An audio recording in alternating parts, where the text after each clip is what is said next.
And no lie, this is the biggest weekend of my life. I don't think that there's been like a bigger 2 days. Certainly the biggest weekend in the channel's history as well. Like, it is going to be carnage. It's going to be absolute carnage. We've got Conor McGregor fighting tomorrow. Conor versus Dustin Poirier 3. So we've got that, which is going to be absolutely huge. I mean, I've been stunned by the amount of people that have reached out, sent me DMs, sent me emails, just asking about, are we doing the fight?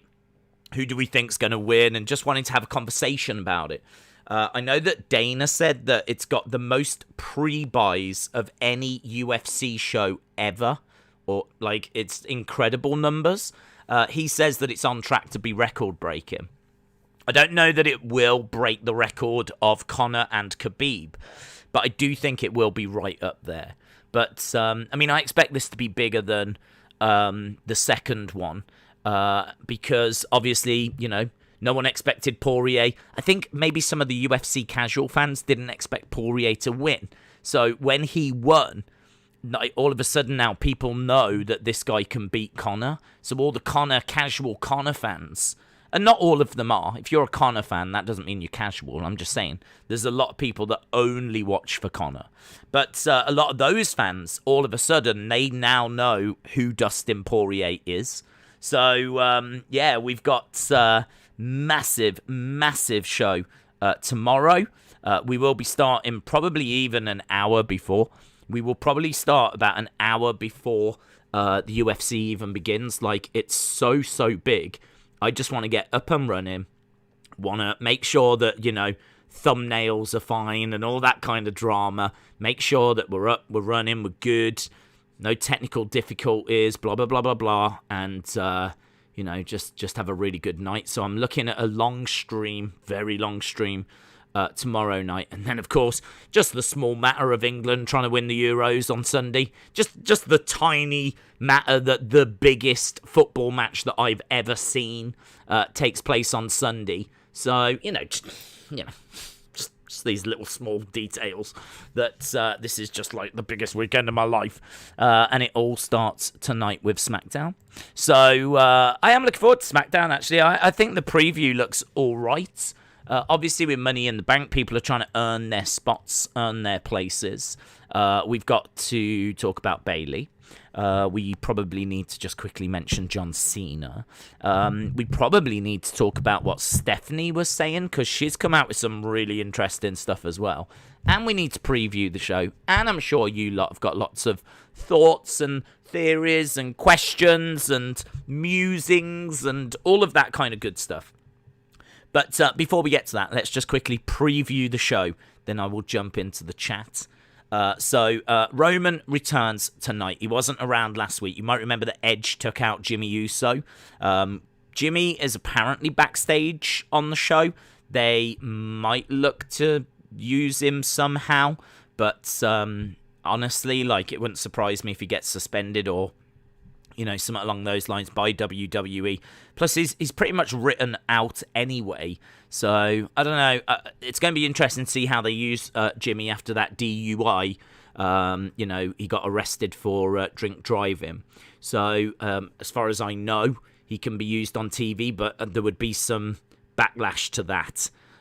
What with the fact that he has obviously been found guilty again of drink driving and clearly needs punishing. And I don't want to say more, but he's clearly got an issue because this isn't the first time. So I don't know if it's rehab that he needs to go to or what the issues are there. But there is something that's not getting through. At this point, I don't believe that it's a mistake. I don't believe it's just bad judgment. I could probably accept that once, but I can't accept bad judgment like 3-4 times. So there's something going on. So I don't know that he'll be on the show, but rumours are he is backstage, which isn't surprising because I'm sure he's got meetings and, you know, maybe even a meeting with Vince to try and explain in person why he did what he did. We've got Nakamura versus Corbin, qualifying match for Money in the Bank. We've got Rollins versus Cesaro, qualifying match for Money in the Bank. Little refresh as to who's in Money in the Bank. It's Big E, Kevin Owens, Ricochet, Riddle, Morrison, and Drew McIntyre. So we've got 6. We're taking it to 8. The final 2 spots will be filled tonight. So we've got Nakamura, Corbin, Rollins, Cesaro. They will be going into that Big E, Owens, Ricochet, Riddle, Morrison, McIntyre, Money in the Bank match, which is coming up very soon, actually. Money in the Bank, not that far away at all. We've also got the women. They're competing for 2 spots.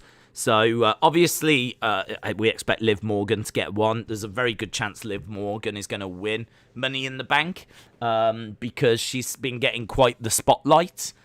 Certainly on SmackDown, she's been challenging people that have been given, entry. And she's been saying, look, I'm better than these, so why can't I go? She's been beating people like Carmella and like Zelina Vega. So I do expect Liv Morgan to be added. I do expect her to take one of those spots. There's 2 spots to fill. So we'll see what they do with that tonight. Nothing announced for how they're going to fill them. But I imagine Liv Morgan will be one. We've got Zelina Vega, Carmella, Asuka, Naomi, Nikki Cross, and Alexa Bliss. So they are all in Money in the Bank. Right now, I'm looking at Big E for the men's. And I'm hoping Naomi for the women's. I'm hoping Naomi. I think Naomi deserves Money in the Bank. Like, I think she's a fantastic wrestler that just, for whatever reason, doesn't really get much opportunity. Like, she was away for quite a while, and then she came back at the start of the year. We all thought that it was going to be like an Asuka-Naomi feud, and they just haven't gone that way. They haven't done it. So instead, it's ended up being like Asuka and Alexa and all this kind of stuff. And obviously, Rhea Ripley has been called up as well. I think she was a bit of a curveball. So who knows, when they originally did the draft, they might have thought of doing Asuka and Naomi, but it just hasn't gone that way. But I really like Naomi. I know that that's not building a new star or anything, but I just think she's credible. I think she's likable. She was trending not long ago. Give Naomi a chance. I think that was last year. Like, the crowd are with Naomi. But for some reason, there seems to just be not pulling the trigger on her. I really like the glow, her entrance, all that kind of stuff. I think there's something there. So I'd rather see her win it than Asuka again, to be honest. I'm a big Asuka fan, but I don't think Asuka needs it. She won it last time. Don't need to win it again. Someone else's turn. You could go with Super Nikki. I'm obviously not a fan of the Alexa Bliss gimmick, but you could go with Super Nikki. You could go with Naomi. I'm a massive Asuka fan, but I wouldn't go that way. Carmella, I just think it's a bit dull. She had this big relaunch where she had Simpanald with her and, big entrance and everything. And it's all kind of fallen away. Like, it's just now she comes out on her own and she doesn't get the backstage kind of moments anymore. And just kind of feels like we've already given up on her. So to have her win this would be a bit underwhelming. I wouldn't mind Zelina Vega winning it. I mean, but it's just so weird that they brought her back. And in the same week they brought her back, she lost to Liv Morgan. I just thought that was so strange last week. I couldn't get my head around it. I thought Zelina Vega coming back was a great moment. And then she loses the match. It was very, very weird. Very strange. So I'm looking at Naomi. I'm looking at Big E. And that's it for tonight. We've got lots of other talking points, but we'll jump into the chat. And we're better than Rick E245. Shout out to you. Rick E said, Days, I think WWE is going to rush back Sasha faster now because of Bayley's injury. So I see Sasha as the replacement for Bayley.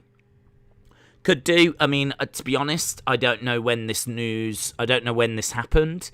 Like, when did Bayley get this injury? Was it earlier today? If it's earlier today, you're going to have a problem to get Sasha unless it's going to be like Zoom or something like this and you have her on a screen. You might not be able to get her actually at the building, for example. I don't know where Sasha is.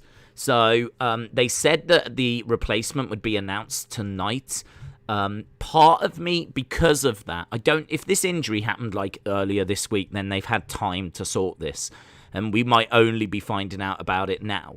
But if it was a case that it was like earlier today or something a bit last minute, then I do then start to wonder about Sasha. Plus also, Sasha's, I don't think, going to come back if she's got other things going on. Like, they could ask her, like, we need you to come back early, is that possible? And I'm sure that she would try to make it work, but if she has been off filming, like, Mandalorian, doing bits and bobs, she might not even be free. Like, her diary might have, like, she might not be able to do it. I don't know. So, people were asking me earlier, do you think it will be Sasha? I would say she's definitely one of the favourites. I would say that she's right up there. But it's difficult to say 100% yes. It's difficult to go, yeah. I mean, she's the obvious replacement, but is she free? I don't know. I haven't got a clue. So I think a lot of it is going to depend on that. The other thing as well is a lot of the other women are involved in Money in the Bank qualifiers and trying to get into that Money in the Bank match. So it's very difficult to move one of them out.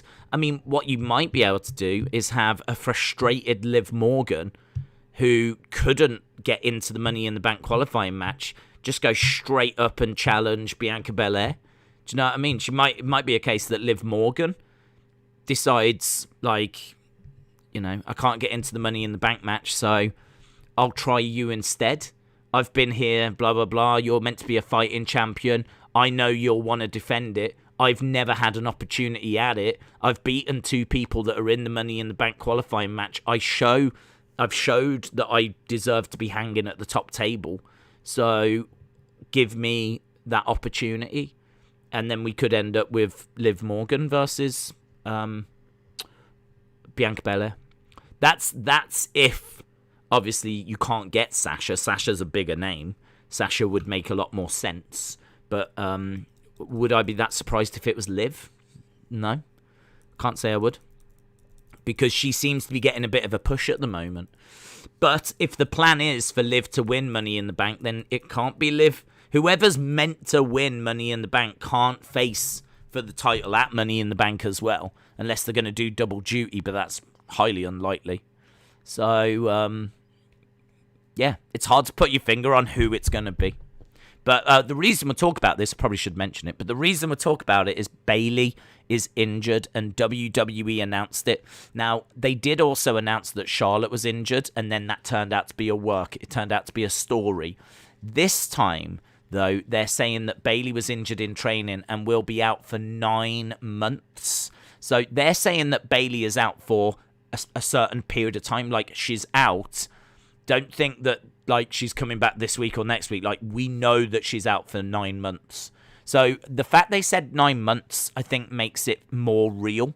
The fact they said 9 months makes us think it's not a work.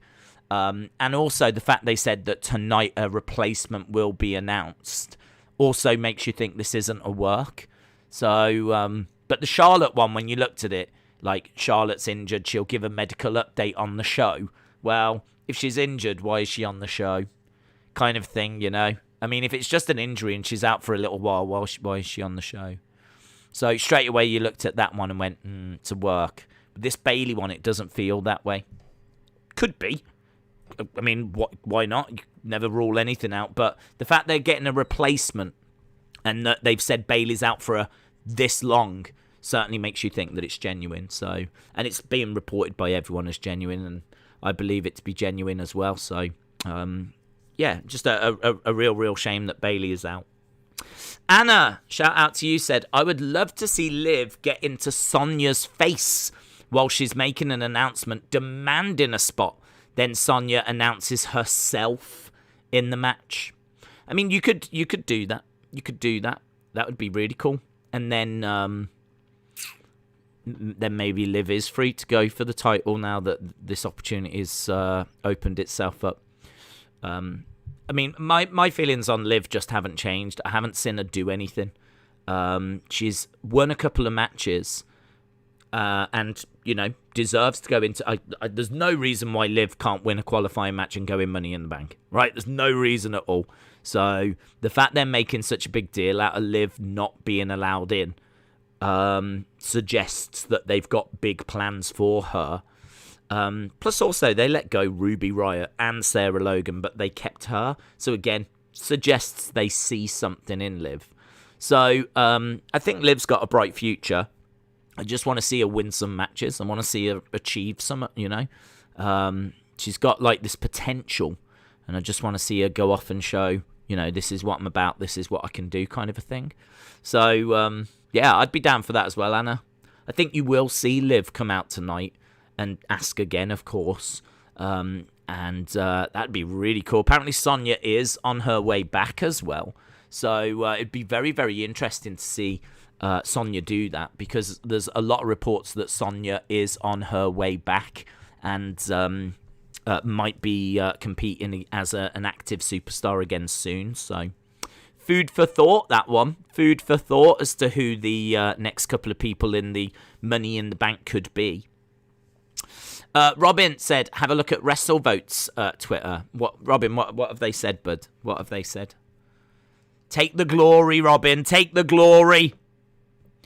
Hayden said, I feel heartbroken for Bayley. She might miss next year's WrestleMania. Well, what would that be? That would be 9 months. So, yeah, it's going to be about that time. I mean, I would imagine that she, knowing Bayley, very fit, very strong, very dedicated, works hard. I can't see why she won't be able to return from that maybe a touch before. I kind of think 9 months is like an average. So if everything goes to plan and she's on like, looks after herself and is on like, a good training program and rehabilitation program. I don't actually know what the injury is, but I think there's a very good chance you could be seeing her, say, March time. And, if WWE want to use her for some sort of surprise, like, I can't find an opponent, no one wants to face me, boom, here's Bayley's music. It could be a nice little moment for next year's WrestleMania, but I think she's almost certainly out of the Rumble. She's out for the rest of the year. She's almost certainly out for the Rumble. But I think after the Rumble, then that's when I'd start to be expecting her, to be honest. So, little talking point going into next year's WrestleMania already. So, yeah, I was thinking this, and maybe it's just me being a bit like glass half full. But I was looking at it, I was like, do you know what? If you're gonna get an injury, now's not the worst time. I mean, in a way, it is because of fans coming back. And, you've wrestled without fans, and you've probably been looking forward to, coming back and having that reaction. So, maybe another week would have been nice if it had happened like a week later. If it was going to happen, obviously you don't want it to happen at all. But if it's going to happen, then maybe she would have liked to have seen the fans first in person. But to be honest, I just think that it makes it even bigger. I just think the fans appreciate what she did. A lot of people say she's the MVP of the pandemic era. Her coming out and trash talking Michael Cole. Don't forget she was 2 belts Bayley, and she had the tag titles, and she went to NXT with Sasha. I mean, she was going on all of the brands. I think at one point she was working all 3 shows. And popping up absolutely everywhere when it was all being filmed at the Performance Center. So I do think that Bayley had an incredible, pandemic run. And such a shame to see this happen to her, of course. But I do think that when she comes back, that's going to be a big reaction. I think she's been all over TV. She's a big, big star, Bayley. So I do think that is going to be a massive pop. And the fact that the fans won't have been able to have cheered her, she will be maybe the last person the fans will get chance to actually cheer, if that makes sense. Everyone else we will have seen by that point, and we would have got a bit used to it. But we won't have seen Bayley. And so when she comes back, and if they bring her back in a surprise way, could be a really great moment. Could be a big pop, man. Could be a big pop. She's got to be one of their biggest stars. Got to be one of their biggest stars. So it is a shame, but I'm thinking right now doesn't or wouldn't rule her out of WrestleMania. She would miss the Rumble, and that's going to suck. People love the Rumble, so that will suck. And it is just on the verge of fans.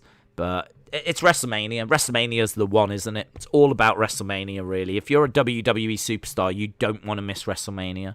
And she already missed the last one, because for whatever reason, they couldn't flip and find something for her to do.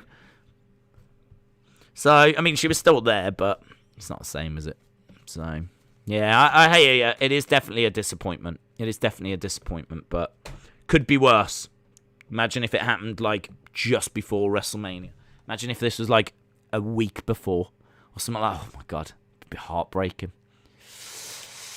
Wrestler with Andy said, do you think Bayley could return with an updated version of her old babyface gimmick?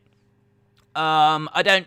Well, she could, of course, but I don't think she would return as that. I think they would want to...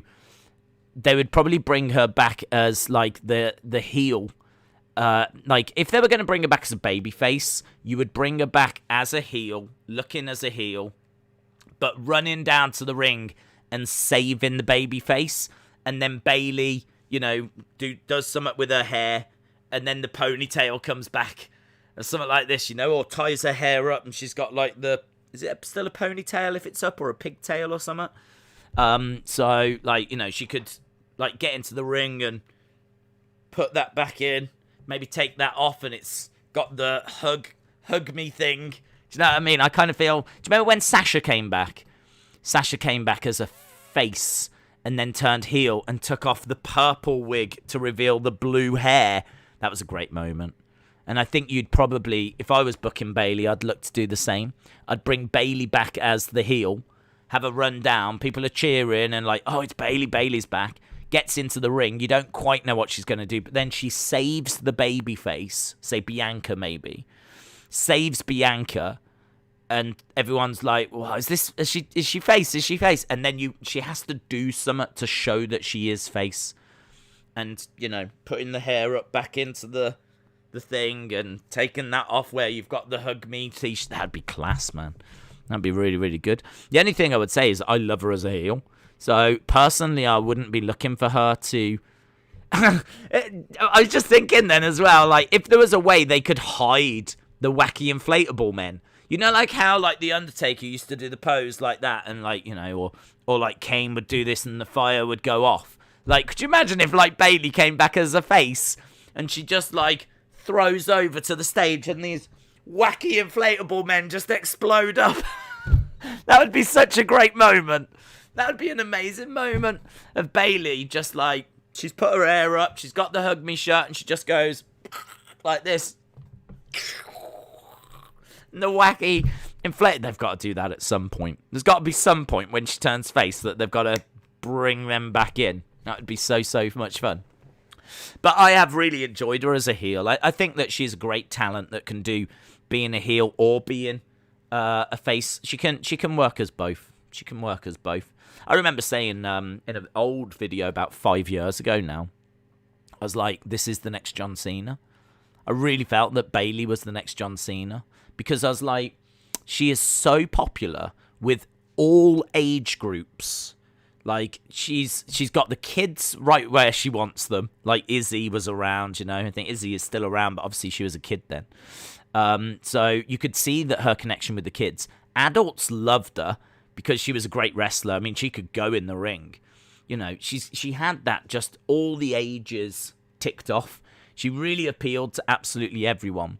And you looked at it and went, this could be like the first female John Cena. If they use her right, and they book her right, and they protect her and everything, like, you could book her to be the absolute top. You could book Bayley to be the absolute top. And it wasn't long after her match with Sasha. And you look at it and you go, man, she's got that underdog kind of feel as well. I mean, they did such a good job of calling up all the horsewomen, and they left Bayley back in NXT. So Becky, Charlotte, Sasha, they went to the main roster before Bayley. Bayley actually went up afterwards, and Bayley was on her own in NXT, and it was like, I remember everyone being like, why have they left Bayley? Why is everyone getting called up except for Bayley? I still don't quite know the reason why, to be honest. But for whatever reason, they kept Bayley behind, and, you know, I think she had this great little underdog kind of vibe going. Do you know what I mean? It's like all her friends have gone, everyone's been called up, but she hasn't. And none of us could really understand why. And they even brought Sasha back for that match. Sasha was main roster when she faces Bayley. Even though she'd gone up, she was still like the NXT Women's Champ. But yeah, she was like, she'd made it. They were all getting called up. They were all on their way. And that was it. That was her dropping the title and to Bayley. And it wasn't long after that you looked at it and it's like, man, she can have incredible matches. She can connect with all age ranges. She's got it all. What else? She's a good promo. Like, she's likable. She's going to sell tons of merch. I really felt like she had something. So I loved her as a face. I thought she was a fantastic face. And then, like, never expected them to turn her heel. Turned her heel, and she's a brilliant heel. She's such a talent, Bayley is. I'm going to say underrated, because when people talk about their favourite wrestlers, you don't get Bayley being mentioned all that much. People say, like, Kenny Omega, Jon Moxley, Roman Reigns. You don't get many Baileys in the chat, but she's right up there for me. Really is absolutely right up there. I think she's fantastic. And a massive loss, because when it comes to, like, putting on just good promos or, you know, eating up a bit of time, you would turn to Bayley to you know, eat up some of that time for you. And she think of, like, how much she's been on TV. Her segments are always interesting. She's always, you know, there's always something happening with Bayley. And I really wanted to see her against Michael Cole as well. I was hoping they'd develop that a bit more once fans came back. But it's a big loss. There's no two ways about it. We've been talking on it for about 20 minutes. Dave in real life says, Bayley has been awesome. And I would say just that. Yeah, which might be the easiest way to word it. So Mitchell says, Days, the Lightning won. You tossed me your good vibes for Tampa Bay to win the Stanley Cup. I'm tossing them back to win ×2. It's coming home. I did see that, Mitchell. I did see that they won. Was it 1-0, Tampa Bay? So many congratulations to you and to Tampa Bay Lightning, which is awesome. So, yeah, I appreciate the good luck coming back, because I said earlier in this stream, and I meant it, that Sunday is the biggest football game I have ever seen. I've seen Man United win the Champions League, and if they said, would you trade that in for the Euro game, I would trade it in for the Euro game. Like, England winning the Euros be the biggest thing I've ever seen. It's kind of the second biggest tournament to the World Cup. But do you know what I mean? Because most of the best teams in the world are European. Like, if you win the Euros, it still feels quite close. It's not like this. It's still quite close. Because rest of the world, you'd probably chuck in Brazil, Argentina. That's about it, in all fairness. Brazil and Argentina. Chuck them two teams in, and that's pretty much the World Cup. I mean, obviously, it's always great to have, like, USA involved and Australia and all these other nations. But realistically, teams that are going to win the World Cup, you'd probably look at, like, Brazil, Argentina, and that's about it.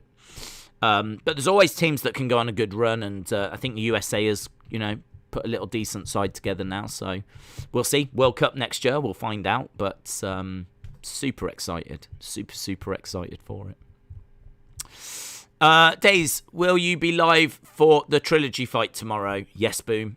Yep, we'll be starting early as well, but so we'll do the prelims, the early prelims, and we'll be live even before that. So huge. I mean, maybe the biggest stream we've ever done. Certainly top 5. I think certainly top 5. I don't know that it'll be the biggest.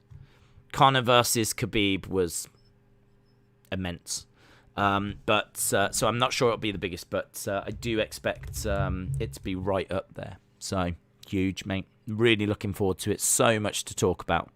And in fact, I just did a member stream. We spent a good 20 minutes literally just talking about the press conference and just talking about our thoughts on that. So we can kind of go over that a little bit as well tomorrow. We won't do it now because obviously Smackdown.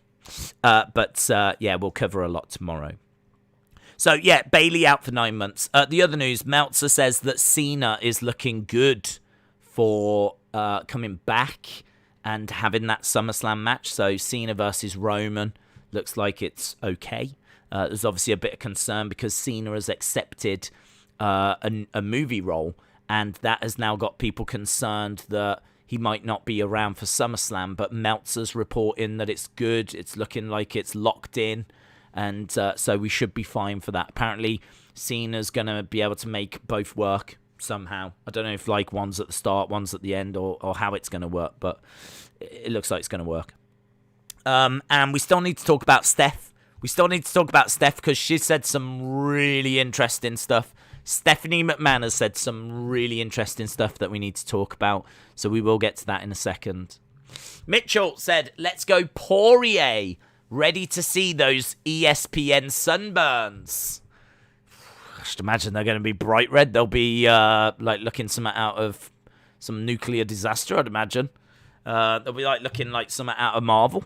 It's yeah, there's some tasty matchups, man. There's I like the card. It's not the greatest card I've seen. I'm just going to be straight up honest.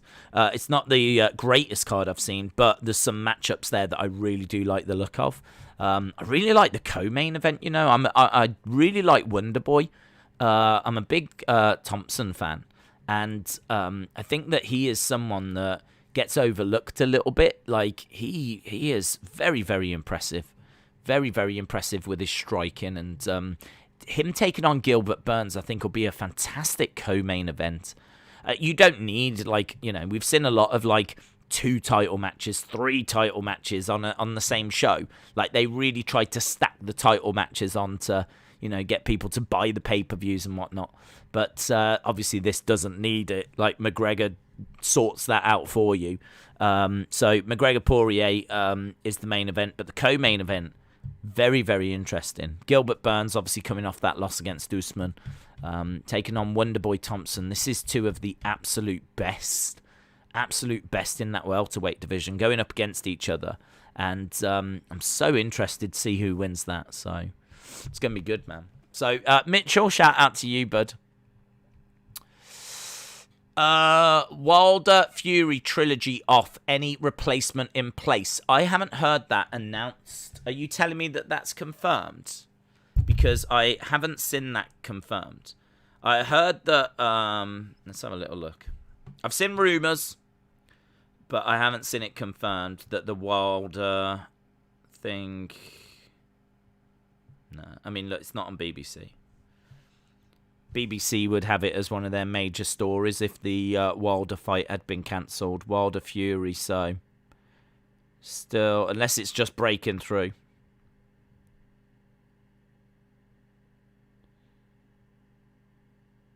Oh, they've pushed it back. It has been pushed back. So it says the trilogy fight between Fury and Wilder that was meant to take place on the 24th of July has been postponed. So it's not cancelled, but it's been pushed back a little. WBC have confirmed the postponement, but we're still waiting for an official announcement from the promoters, which is expected today. So no announcement, but apparently the fight is being pushed back. Don't know how long it'll be. It depends when they can get a new date, but that's disappointing because that was this month. It was in 2 weeks' time, 24th of July. So they'll just have to find a new date now.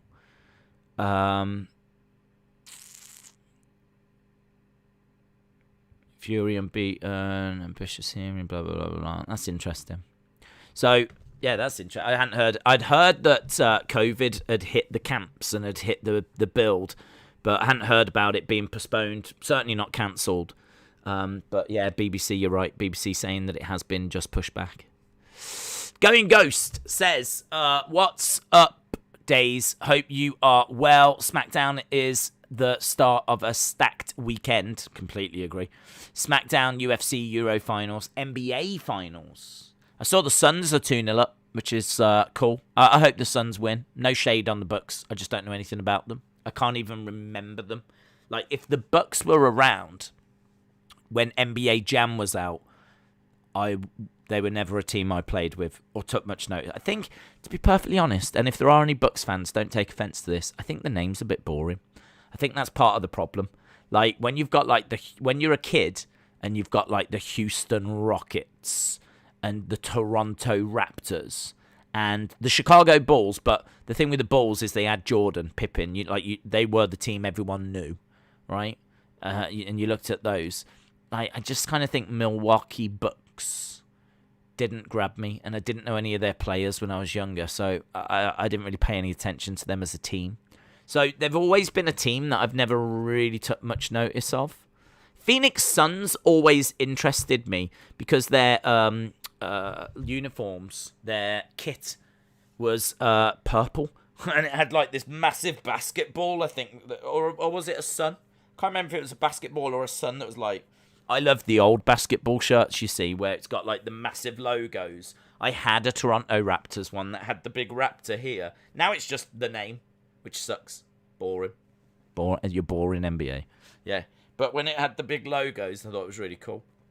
So I had like a Raptors one. But yeah, I mean, probably now the Bucks aren't as boring as some of the other names that have come along. But I kind of think that... yeah, that's probably why they've never been on my radar. But I do remember Suns when I was younger. And so I'm kind of cheering for them. They've come out of nowhere. Like, Lakers won it last year. And I don't remember anyone saying that, like, yeah, watch out for the Suns. Yeah. You want a little tip? Watch out for the Suns. I don't remember reading that or anyone mentioning them or anything. And they've just seemingly come out of absolutely no... I don't even know a single player that plays for the Suns. My knowledge of basketball is very limited. I know I like the Raptors, and I try to follow their results, and certainly I tend to take more interest when it gets to the playoff part, to be honest, rather than the regular season. And obviously Raptors didn't make that this time around, the finals. So yeah, it's been quite interesting watching that progress. And I saw that the Suns were 2-0 up. But I have no idea who's like playing amazing for them or how they're doing it. They seem to have just come out of nowhere. They're like Leicester. They're like the Leicester of the NBA world. I think that Dustin is going to win, says Going Ghost. Yeah, I mean, I was just talking about this. I mean, I must admit, in the whole build, I've been McGregor because I'm like, McGregor looked great in that last fight in the first round, and it's only because of the leg kicks that he lost. Poirier won't be able to do that this time. So unless Poirier's got a new way to win, like, how's he going to beat him? That's been my thinking. But watching the press conference, it was just enough to make me just slightly switch over to Poirier, because I kind of looked at McGregor and he seemed to be trying to be the McGregor of old, and he just couldn't quite do it. I didn't feel the same impact from the words that he was saying. I actually thought that Poirier got some good lines in. And I looked at McGregor and I was like, I even said on Twitter, I was like, McGregor's press conferences just don't hit the same anymore. Like, he used to say something that was like biblical. Do you know what I mean? Who the F is that guy? Kind of a thing. You know, and there's like loads of examples of things that McGregor has said where he's just completely shot people down. But there was no kill shot from McGregor in that press conference. There was nothing that McGregor said that made me go, oh. I think wasn't he chanting at one point, your wife is your husband or something? And it's like, this is like really awful playground stuff. This is like really so far. But like, yeah, even Poirier turned around and went, you used to be better than that. That's weak. You used to be better than that. So my thinking now is, flip, if he's going to fight similar to how he talks, is there a decline there also? I'm really not feeling family man McGregor. And this seems to be like family man McGregor trying to act like killer McGregor. So I have just got a slight concern following that press conference.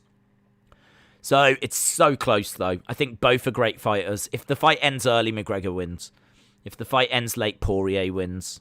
Poirier took it in the second last time, which was earlier than I thought. But that was because of the damage he'd done to the leg. He won't be able to do that this time. I think this is going to go into deeper waters. Certainly if Poirier's going to win. I can't see him beating McGregor in the first. I mean, I would imagine you could get some pretty tasty odds on Poirier in the first round because Poirier's a slow starter and McGregor comes out hot. So, yeah, it's such an interesting fight. It's a fantastic fight. It really is. It's so close, so hard to call, and the winner will get a title opportunity. So, Graham said the podcast that Renee hosts had Bailey on a couple of months ago. One of the best guests that she had on, really down to earth, and you could see the talent that she possesses. That's really interesting. I'll have to check that out. I don't really watch much of her podcast, to be honest. I saw she had the Iconics on, but yeah, that's really interesting. I am getting to the Steph thing, I promise. Jonathan said, do you think Bailey will act in movies one day? I'm not sure. I think she is a professional wrestler. She's always wanted to be a professional wrestler. I think if an opportunity came along, she might take it, but I don't know that she's got like a passion for acting or wants to really pursue acting. Sasha, I could definitely see wanting to do that. I think Sasha just loves the glitz, the glamour, and all of that. I don't really get that Bailey does. I feel that Bailey loves wrestling. Sasha does as well. But I think Sasha, if a movie career opened up itself, I think she would also be very interested in looking at that. So, could Bailey be in a film? Sure. But why would someone cast her? I'm not being disrespectful. Like, why would someone cast her? Like, the way Sasha carries herself in the show, you know, she's like got such swag and everything. She calls herself the boss. And like, obviously she's related to Snoop Dogg. She's got like a really cool intro. I don't know that Bailey is as cool as Sasha. Sasha's very cool. She's got lots of stans that follow her, and you know, I don't know if Bailey is as cool as Sasha, but she certainly can wrestle as well. She can certainly cut promos as good. I just kind of think that she's a bit more wrestling orientated. So, don't know. If the opportunity opens itself, I think she'd take it. Joaquin said, what did Steph say? We're going to get to it. We're going to get to it, Joaquin. We're close. Wrestler with Andy said, would you stream the NBA Finals game? Depending on what else is on, but I'd take a little look at it. Going Go said, is tomorrow UFC stream for Jennifer? To be honest, I was just talking to the members about that, and I personally think it's going to be a bit too difficult to do for tomorrow's stream. I think that tomorrow's stream is going to be a million miles an hour. I think it's you've already seen how many people are talking about it, which is not surprising. But my concern is that I'm not going to be able to talk about, you know, Jennifer not being with us anymore and why we're trying to raise money and all that, because I'm going to have just constantly the chat going like this, and it's just going to be, when's Conor fighting? Has Conor fought yet? And all of that. And to be perfectly honest, a lot of people that will join us tomorrow are not going to care, right? So I don't know that it's going to have the impact that we're hoping it's going to have, and I can't talk about it the way that I would want to. So I'm kind of thinking, do we just leave it a week where we can actually just take a breath and the chat will be much slower and we can actually have a conversation about it? And then if people want to donate, they can donate. And it kind of feels like we can actually we can manage it better that way. So I'm thinking we just put it on hold for 1 week and still do it on it needs to be a UFC stream. But I just really don't think that tomorrow is the right one now that I've got closer to it. It felt like the right one a little while ago because it is a big stream. But now that we've got closer to it, I'm looking at it thinking, it's just going to be a nightmare. I think it's just going to be an absolute nightmare. Like trying to... I mean, I'll mention it, like... I'll try and mention it, but I just think it's going to be very quick on to the next fight. When has Conor fought yet? It's the sort of stream where we get, like, invaded by bots. It's the sort of stream that the mods have conversations about afterwards, about how much of a nightmare it was. And why do people not understand that we can't show the fight? And all this kind of stuff. Like, we've been through this many times. We know what to expect. The only thing I would say is that a McGregor stream, when McGregor fights, it goes to a whole new level. Like, normally it's pretty insane. But with a McGregor one, you sort of expect it to be that next level up. And now that I've got close to it, I'm just like, do you know what? For the sake of just waiting one more week, might be more beneficial to do that. So that's where I am with that going, Ghost. Right, I do want to talk about Steph because we've got literally 15 minutes. Angel Torres said, just found out, but did you talk about Bailey? Yeah, bud, we've spent about half an hour on that. So if you want to catch up with it, just rewind back and you can see what we were saying. But it is sad news, and obviously we wish her a very, very speedy recovery. In regards to Steph said, right, so if you didn't hear this, apparently she's been called into meetings recently by the networks that are getting concerned by the ratings. We were talking about this. I can't remember if it was on the Escape Pod or what it was. And by the way, I've had an amazing idea about the Escape Pod that I'm really excited about. I'm genuinely excited about it. I'll float it out there. But we do this little podcast, right? And it's very difficult to know what to talk about on it because the person I do it with doesn't really watch wrestling as close as what we do. And we could talk about wrestling, but we do that here. So I feel like I'm just repeating conversations. So it's very difficult to do this podcast and talk about wrestling because that's exactly what we do on these streams.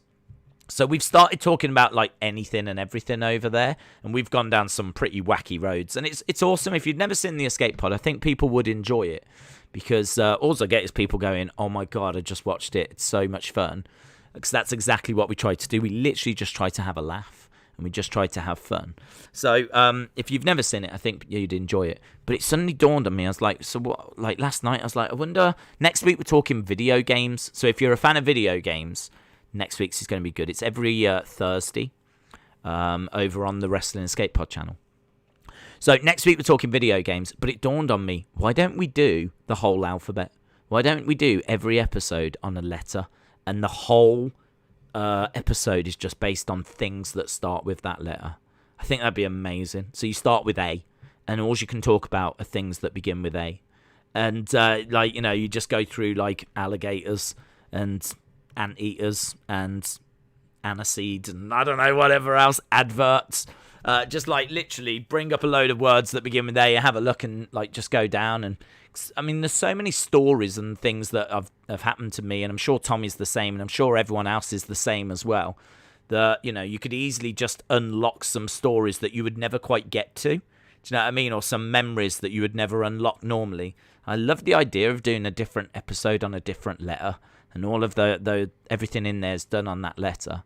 So, don't know. That's something I'm floating. That came to me last night.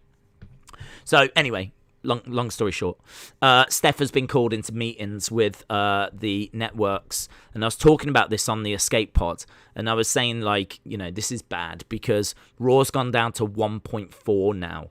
1.4 million tuned into Raw. I mean, it wasn't long ago AEW got 1.2. So now Raw's getting 1.4. Like, at some point, alarms have got to sound. At some point, we get so low that like we have to start pulling it up. Like, sort of feels like there's been this decline and no one's really done anything. Like, we've just gone, like, down like this. And you've seen the ratings week after week. Like, if you go back 5 years, the average is, I don't know, 3-point-something million. Go back, like, 2 years, the average is 2-point-something million. Go back last year, the average was 1.8. This Monday, we got down to 1.4. Like, at what point do we then start going under a million? I mean, I had never known Raw to go under 2. And now, like, past year, it's consistently under 2. So now she's being called into meetings. Now Stephanie is having to have these conversations. And there was a report out today about what they're going to look to do. She obviously hasn't outlined everything, but she said a few things about what they're going to look to do in the future. And that's why I was saying this is very interesting stuff. One of the first things she said was new set designs, which we knew was coming anyway.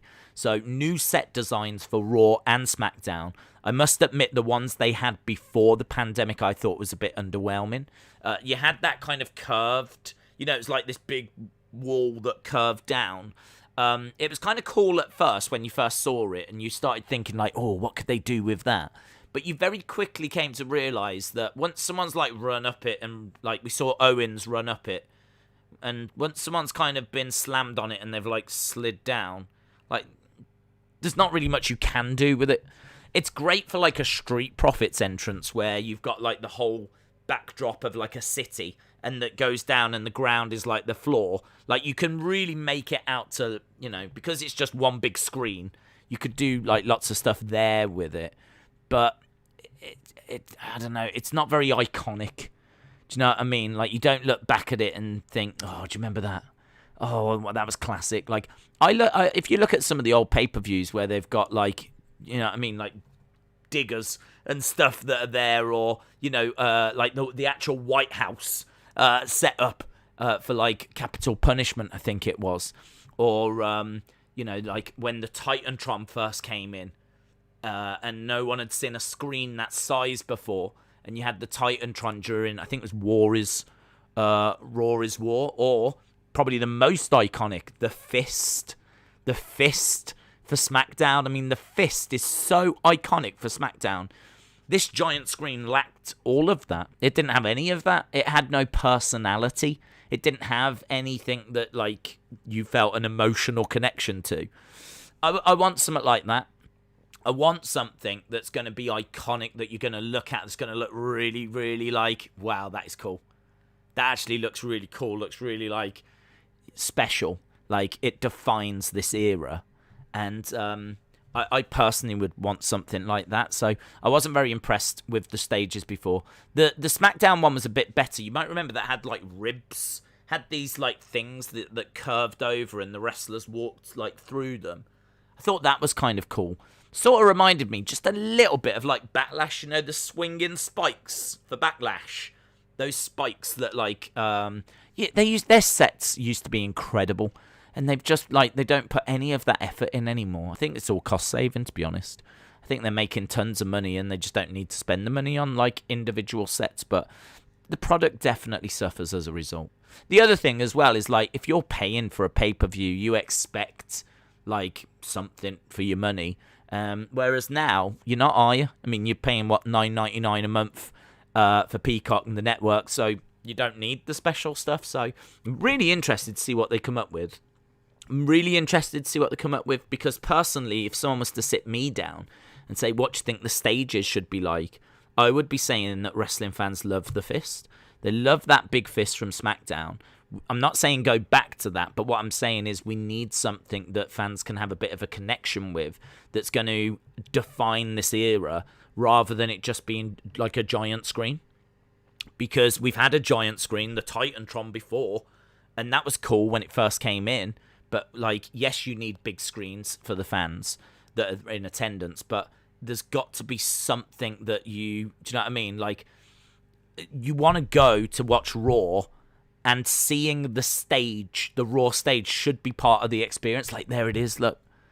Like, if you went to SmackDown back in the day, there's the Fist. There's the Fist. Like, you know, you've seen it in person. So, something that fans can have a bit of a connection with. I think that'd be really cool. I don't know that they're going to do that. That's my words, not Steph's. But they are looking at a new set design. New presentation as well of how they're going to present wrestling. I don't know what that means. I don't know what that means. I mean, new presentation just kind of implies to me the way that the show comes across. So I don't know if that means, like, camera angles. I don't know if that means structure of the show. So, you know, is it that we're going to start and it'll go straight to a match and then it's going to be, you know, something else? Or do we always go backstage? Or, you know, are we doing something different? Basically, it's something that... New presentation doesn't mean that they're going to be changing the rules of the matches or anything like this, like, or they're changing what the ring looks like. I mean, they could, but new presentation to me is more like, you know, the show starts and we are always backstage. And we always go to, like, you know, the authority figures, and then they introduce the first match. Then the match, you know, we go to the match. Then we get, like, a graphic showing us what's coming up and when it's happening. Or, do you know what I mean? That's just an example. That's not how shows are presented right now. But we have started to see, actually, a bit of new presentation with the fact they're telling us that in a couple of weeks we're going to get a title match. So on Raw this week, they actually started to tell us what's coming next week and the week after. So that's new presentation. They haven't been giving us that before.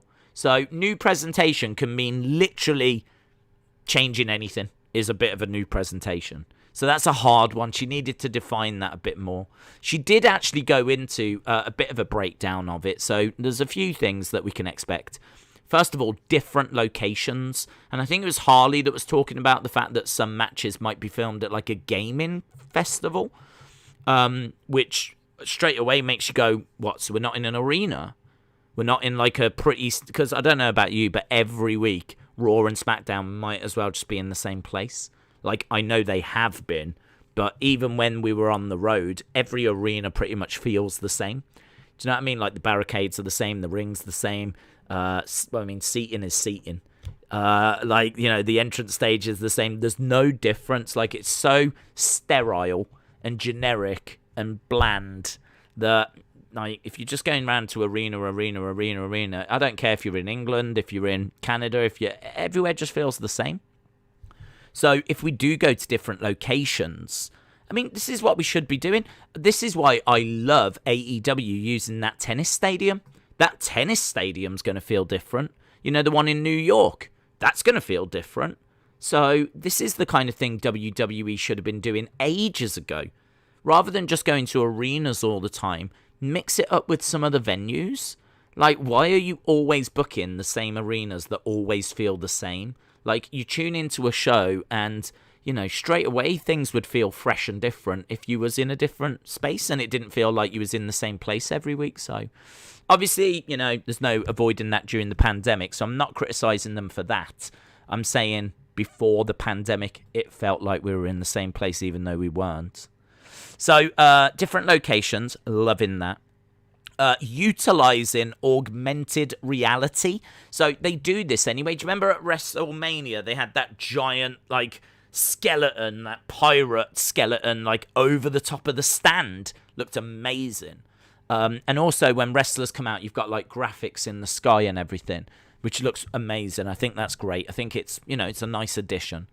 It hasn't changed the world or anything, but it's a nice addition. I think the stuff they can do with it. Well, I think they are now under the impression the stuff that they can do with it as well. And so augmented reality is something they're looking at. Does make me think, is this how we're going to keep the supernatural stuff going? Are they going to use augmented reality to, you know, I don't know, make the Fiend appear in the ring when he's not actually there? But how are you going to do that in front of a live audience that are actually there? Still going to be tricky, but apparently they're going to use augmented reality in a way that we haven't seen, which is very interesting. And animated graphics, more animation to the graphics. So I don't know. I mean, I'm interested by the new presentation. I'm hoping it's just more than that, and I'm sure it is. But I did think it was very interesting of Steph to come out and at least give us some crumbs of, like, you know, change that's on the way. Because I think a lot of us are sitting here going, oh, you know, desperate for things to improve. I think we can all agree that the show could be better. So, you know, I'm very interested to see what they're going to come up with. So to get a little idea as to what that's going to look like, I thought was very, very interesting. Very, very interesting. So, yeah, different locations, augmented reality, animated graphics, new presentation to the show, new entrance stages and set design, and hopefully a lot more than that. Let's put it that way. Hopefully it's not just that. There is a lot more, because I do think it needs more than that, but I'll take that as a starting point. Jim said, I'm looking forward to the Ring of Honor Best in the World pay-per-view. That is this Sunday. What show was she on? What show was she on? What show was what on? I think she's talking about, when did she say this? It's been reported today, so I'd imagine it's been in the past 24 hours.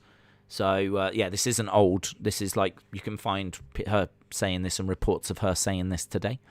I think she's on about both shows, to be honest. I don't think she is, what is she known as? She like the brand ambassador or something. I think she goes out and promotes WWE basically as a whole.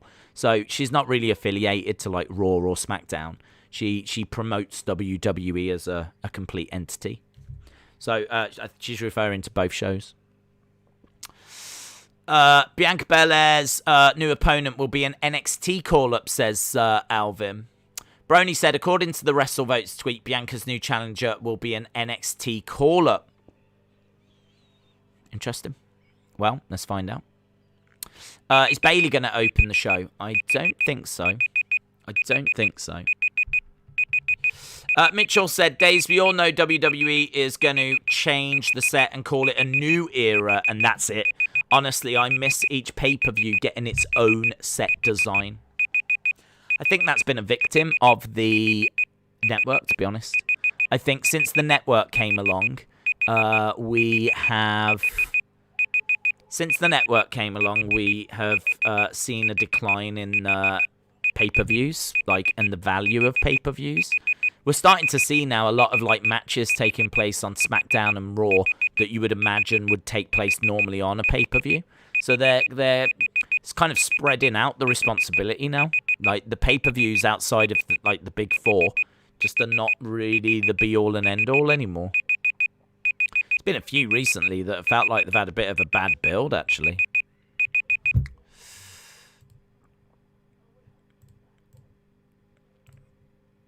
Right. Why is Tyrus employed as a wrestler? Oh, hang on. What's the rest of that say? Why was Tyrus employed as a wrestler? That guy is done like a burnt steak.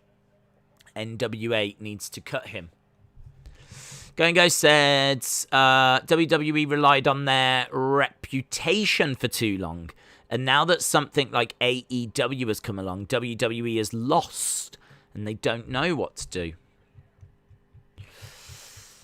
I hope it's not Tamina. Brian said, did you find your phone? I did. Do you know where I found it? I honestly had to move all of this. I moved everything and I could not find it. I looked all down the sofas. Wasn't there. I even picked the sofa up. First time I've ever moved this sofa since we started streaming. Not that much under there, actually. A couple of pens. But picked it up, not under there. I looked all round here. I checked to see if I took it over there. I looked over by the chairs in case, I was like, have I moved it and just forgot I moved it or something? I couldn't get my head around what happened. And then after all of that, it was down there. It was down there. Next to the guitar. So when I was playing the guitar, it was that sort of stream. I must have put it down. Who remembers Raw After Dark? Pepperidge Farm remembers, says Eric Defcom Prime Dirigi. Right, well, I'm surprised to see Jimmy. Jimmy wanting to get in to speak to Roman and Paul Heyman not letting him. So we were talking before about would we see Jimmy. I said that we wouldn't. So I'm surprised they've had him on the show. Not a big fan of it, to be honest. Kind of feel like he was written out of the show. Don't know if we need to see him after what's happened, but hey, look, Vince will do what Vince does. Do you know what I mean? I can't say that I'm massively surprised. I guess it will be Sasha. There are rumors that it might not be. How do we know that's not Jay? His tattoo has got a big cross if it's Jay here. And that didn't have it. There's Roman. So Roman looks like he's ready to come out. Here's Heyman.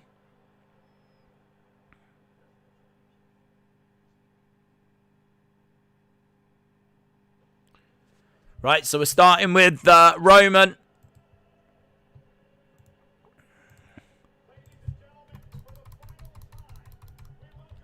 For the final time. For the final time, we welcome you in the Thunderdome.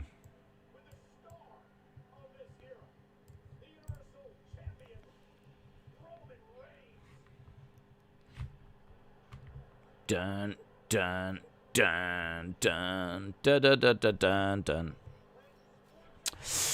Jimmy's hair is longer than Jay's. I think it'll be Mia Yim that replaces Bailey. Let's move this a little.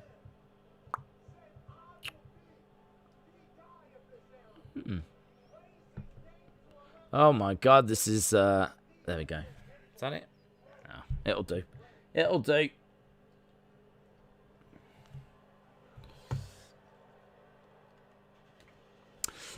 Days, there is a Crouch show after the final on Sunday. Don't know if I'll be sober enough to see it, to be honest, but that's good. This is my last Thunderdome, said List of Jericho. Houston said, I'm going to miss the Thunderdome, even though they're coming to my hometown, H-Town, baby. Glenn said, who will miss the Thunderdome? I won't. I won't miss the Thunderdome. This is not pre-taped. This is live, not pre-taped. Yeah, I think this is live. Days, if England win, will you give us a song on the guitar, Stone Cold style? I'm not making any promises about anything, man. I honestly don't know, because I don't know how I'd react. I'd have no idea. Do you think there's a chance it could be EO? Yes. I mean, the only thing I would say is that EO is now a tag champ with Zoe Stark, so I think EO's probably the most likely, but she can't be called up permanently yet unless she's going to drop the belt on Wednesday or something quickly, or they're going to forfeit the belts, or I'm not sure. But she's actually a champion in NXT. It says live. They have been known to lie there. Just live in the moment if England wins, says Austin. Right, Roman is in the ring. It'll be interesting. I'm interested to find out who it's going to be. I think EO's got to be up there.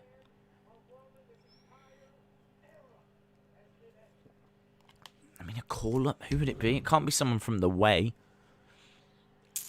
Maybe Dakota? What about Dakota? If they don't want to keep Dakota around.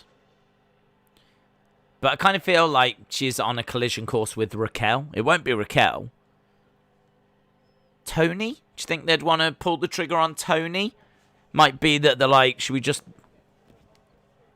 go with Tony Storm? We've seen her on the main roster before as part of Survivor Series.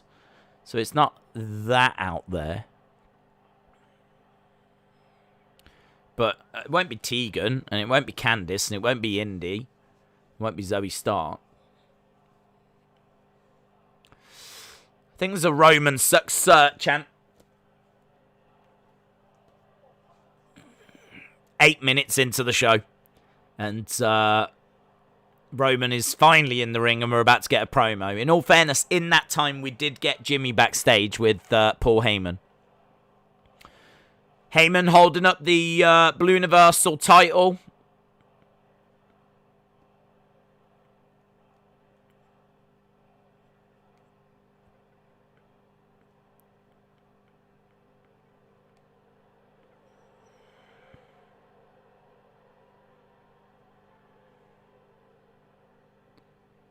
Right, we're still waiting.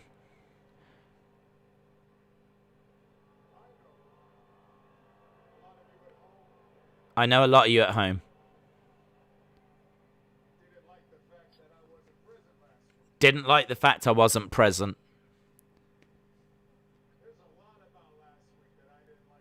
There's a lot about last week that I didn't like.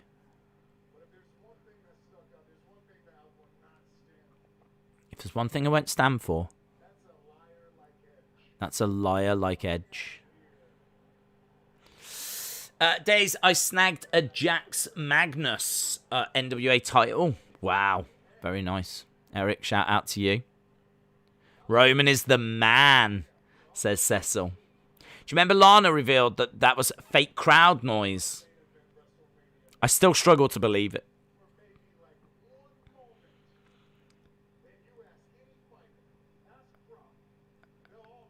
Ask Brock. Ask Brock.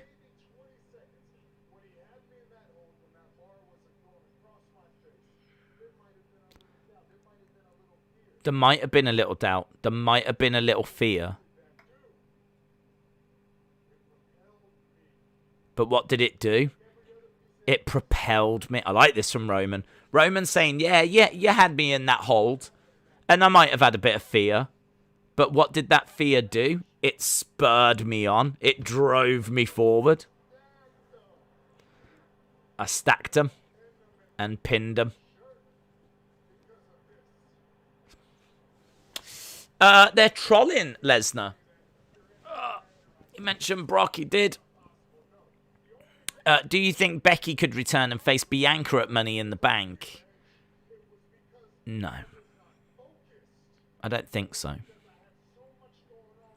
I don't think they'd bring her back now because there's no fans for that live reaction.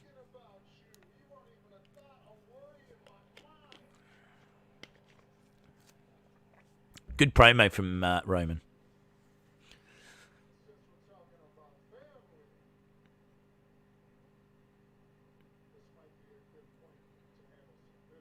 This might be a good point to handle some business.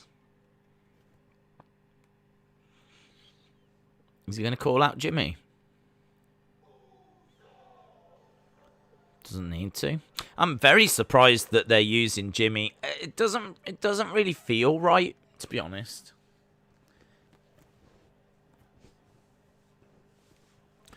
Connecting people through wrestling says, I'm watching from Oklahoma. Aloha. Aloha, Oklahoma. Shout out to you connecting people through wrestling. Hope you are well.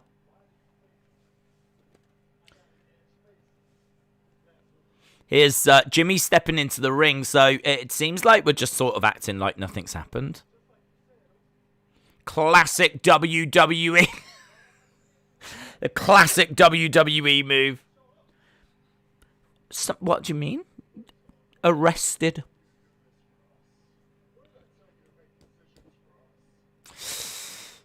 I'm shocked that Jimmy is here.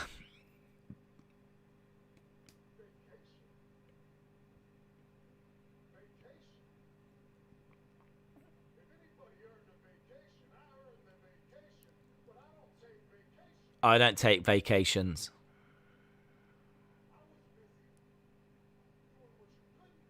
I was busy doing what you couldn't do.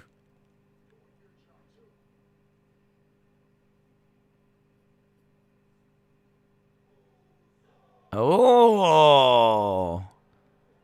Okay, so that means that Jay's coming. So Jay's here now.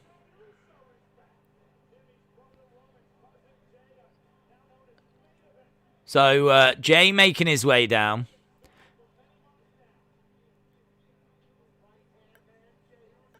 Okay. This is interesting.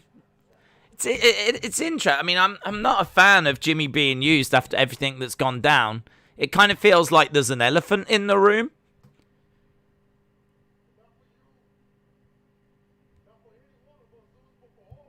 For all of us.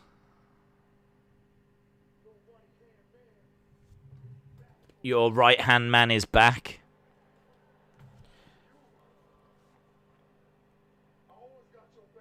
I always got your back.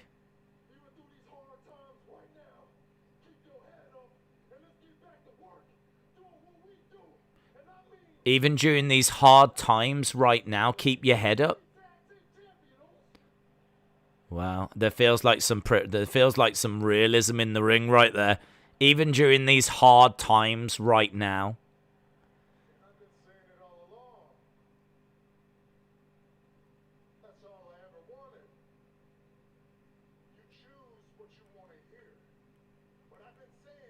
I've been saying it.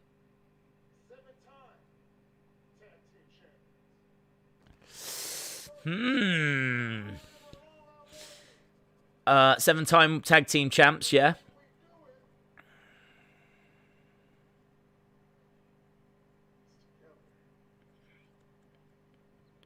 The way that we do this is together.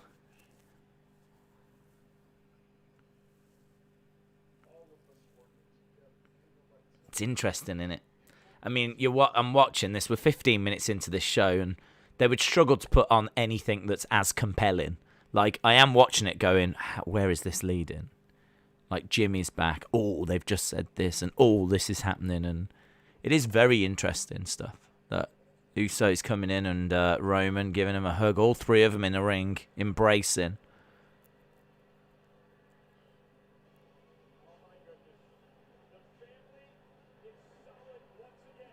Michael Cole said the family is solid once again. So, is that the first time that we've seen all three of them united?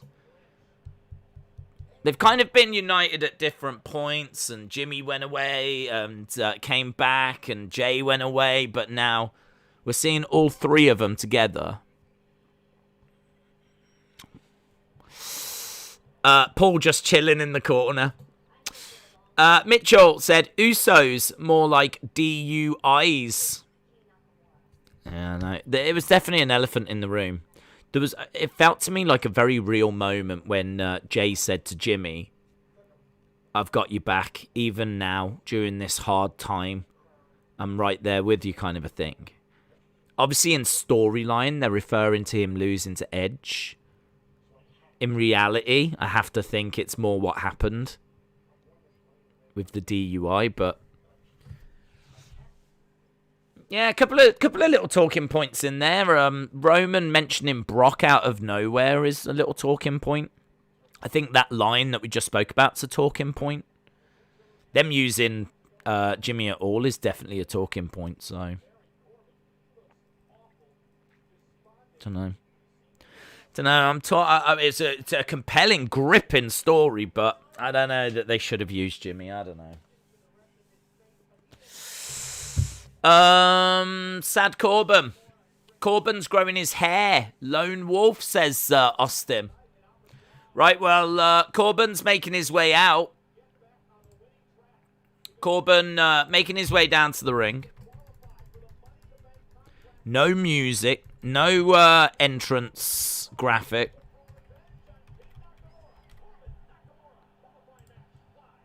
Corbin Nakamura next. Right, get your thoughts in. What do you think of the show? Do you think they should have used Jimmy? Do you think they shouldn't have used Jimmy? Do you think what they did was right? Do you think it was wrong? Did you like it? Did you not like it? Good start, bad start. We're almost 20 minutes in, you know. By the time we come back from this commercial, that will be nearly, well, I don't want to say a quarter of the show, but not far off it. Like, certainly 1/6 of the show will be done already by the time we get back. So, what do you think? No music. No theme. That's sad, says Austin. A Lone Wolf needs to turn face. Austin said, I'm happy because Corbin is here. D's nuts said Corbin lost everything. Doesn't have anything or anyone. It's like he's a lone wolf. McClaim said it's going good so far. Love the new music, says Butterspark. I'm very worried that Ray and Dominic are getting hurt feelings, says Nikki Jones. What's that story for? John said, you like the Roman Usos plot a lot more than I do. Yeah, I do. I do like it. I find it compelling storytelling. I do find it very interesting. Because you never quite know. Like, I sit here wondering, is Roman about to turn on Jimmy? Has Roman gone and got Jay and they're about to turn on Jimmy? And, you know, which way is this story going to go? I feel like I'm very critical of the fact they hire writers that don't know anything about wrestling and writers that, you know, just don't seem to creatively be able to come up with anything good. But I do think that this story has definitely grabbed me. And it is one of my favourite things in wrestling at the moment, to be honest. Just because I find it so compelling. I find it... this, to me, is like creative writing as good as what I've seen wrestling do. Like, I think that this is... I can see that this is a well thought out, put together story. Kind of builds kind of slow. And they put a few little twists and turns in there, but nothing too dramatic. It's just you know what I mean? It's just constantly like, you don't quite know what direction it's going to go, who's going to turn on who's actually working with who. And what I feel about this story is that you can put a few wrinkles in there to make it even more interesting so that it sways a bit more aggressively. At the moment, you're like, is he going to turn? Is he not? Is he going to turn on Jay? Is he going to turn on Jimmy? Is Jimmy going to turn on Roman? Or are they going to be united? And I feel like the story, it's kind of got you guessing and double guessing. But you could put a few more wrinkles in. You know, just have Jimmy backstage talking to Edge. Do you know what I mean? Not aggressive, but you just, like, you walk past. Imagine if you was backstage with Corbin and he was walking down the corridor, and as he walks past the room, you just briefly in the room see Jimmy and Edge talking. Just briefly. And it's one of those, like, was we meant to see that? Was Jimmy and Edge just talking? You could put some beautiful wrinkles in this story. And then all of a sudden it's like, whoa. This story is very easy to set fire to if you want. I feel like they've built a beautiful foundation and you could easily just set fire to it now. Big E is making his way out. What's this about? I don't like them putting Jimmy on TV unless it's to say something and address what happened, says Mitchell. Big E wearing a Bailey shirt in, obviously, support. Big E with a Ding Dong Hello shirt on.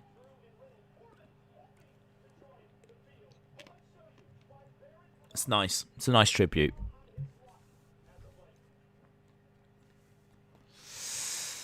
Days, it was a great segment. Roman mentioning Brock, cutting a good promo. Jay coming back. All three looking good together. It's a pretty good open.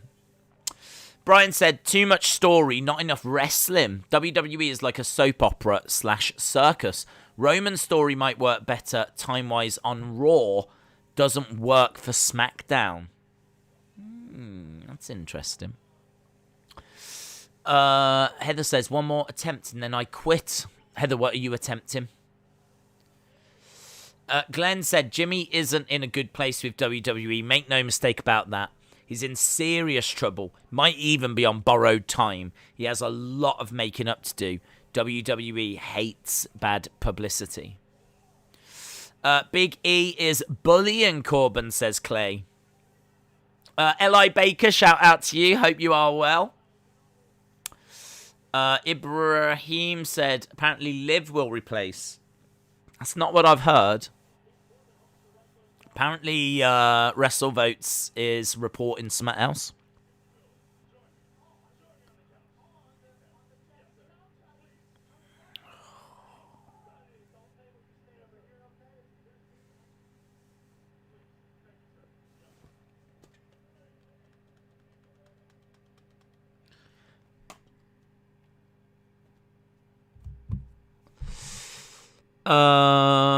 The Tampa Bay Lightning added to... Oh, hello, what's this?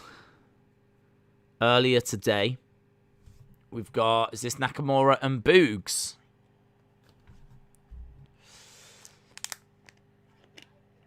Yeah, here's Nakamura.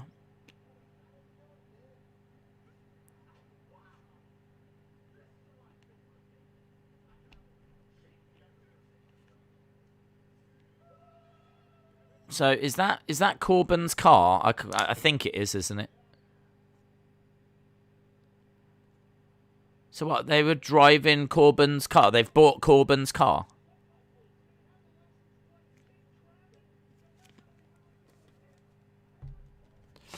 Nakamura and Boogs are in Corbin's car. They bought it. Right, well, we've got Boogs on the entranceway. Okay, Corey. Ryan says, another promo. Boogs is the man, says DBZ Fanatic 27. Eli Baker, whisper out to you. Legend Killer says, I think it looks good so far. See Wrestling, shout out to you. Ryan says, accidentally took Corbin's car. Right, well, Boogs is playing and we're still waiting. 25 minutes in, we've still not had a match yet. I do agree. I mean, like, if you're going to have a long, like, talking promo, like, I do agree, like, you should kind of get to the match then after. This is, like... Do you know what I mean? Now we're just waiting. Ryan says, all of my comments are going to start with an A. Silly Nakamura, that's the wrong car, says Clay. Love the red and the white. Yeah, he's got red trousers, white jacket. It's interesting. We've seen him in all white recently. Corbin rolls out the ring and goes after Nakamura, starts beating him up, stomping away, and Boogs puts his hands on him. I don't know that the bell has sounded, so that's no DQ or anything as we go to commercial break. Taboy said, Austin, they're basically taking everything away from Corbin. He can't even pay the bills. They stole his car and his crown. He probably paid for maybe Nakamura is evil. Heather said, Days, I spent 30 minutes trying to get into the Thunderdome. It's too full. Yeah, well, this is the last one for SmackDown, isn't it? So I would imagine that this one will be very, very popular. Brian said, Days, SmackDown was 1.8 last week. Raw was 1.4 this week. What are your thoughts? Well, we spoke about it. I mean, I think SmackDown's okay. Raw, I think, that's a disaster. 1.4 is its lowest ever. So to get down that low is a real concern. So I think that, you know, reports are that Steph had to go in and speak to the network executives and really try and get some ideas going as to how to improve the ratings. And we were just talking about some of the things that have come out from that, or certainly some of the things that she's saying they're going to look to implement. So, yeah, we touched on that. They're definitely aware of it. It's definitely a concern. And we'll see once we get fans back, which, I mean, it's next week, innit? Next week. I'm really looking forward to next week. Can't wait to see some of the reactions, but I must admit, I really thought I'd kind of got myself into the mindset of some of this stuff I think fans will kick back against. But I think if you're going to buy a ticket to Raw or buy a ticket to SmackDown, there's a good chance that you're into the show, you're really into the product. So I don't think you're going to necessarily kick back against it because you're probably into it. You probably enjoy what you're getting. So I had a bit of a concern that, wow. But then I watched AEW and saw how their fans reacted. And I all of a sudden, I've got a bit more hope now that some of the stuff that, you know, isn't hitting the mark, fans might let their feelings be known. Because the AEW crowd were awful on Wednesday. They were really, really poor. During the main event in particular, I think they might have been a bit burnt out. They certainly were vocal at times, but there was times where they were pretty much non-existent. So I don't know. I've seen a crowd not react. One of the first live crowds come back with, you know, poor reactions, and you'd have to think that AEW would definitely be looking at that and be concerned. Because I noticed it, and I was concerned, so they've got to have been concerned. So I don't know if that would result in changes. Maybe one of the biggest changes they need to make is not film dark or dark elevation before Dynamite, because it could just be a chance that people are burnt out, but could be a chance they're also not really into some of what AEW are doing. And this isn't a knock of AEW. This is just me saying it's going to be interesting when fans come back and we start seeing some reactions to some of these segments. Days, who do you think will win, Corbin or Nakamura? Difficult, actually. Tricky. Because I think they've taken everything from Corbin, so is now the point he wins? Or do they kick him down just one more time?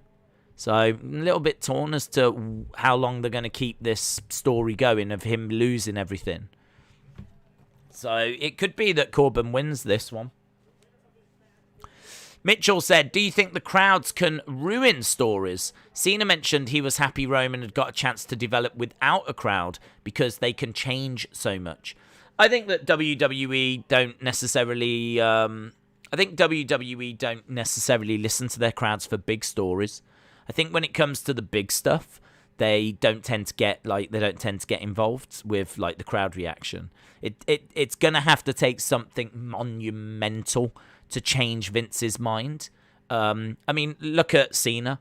For so long, like, he was getting mixed responses, and they never turned him heel. So, you know, Cena, they never changed anything.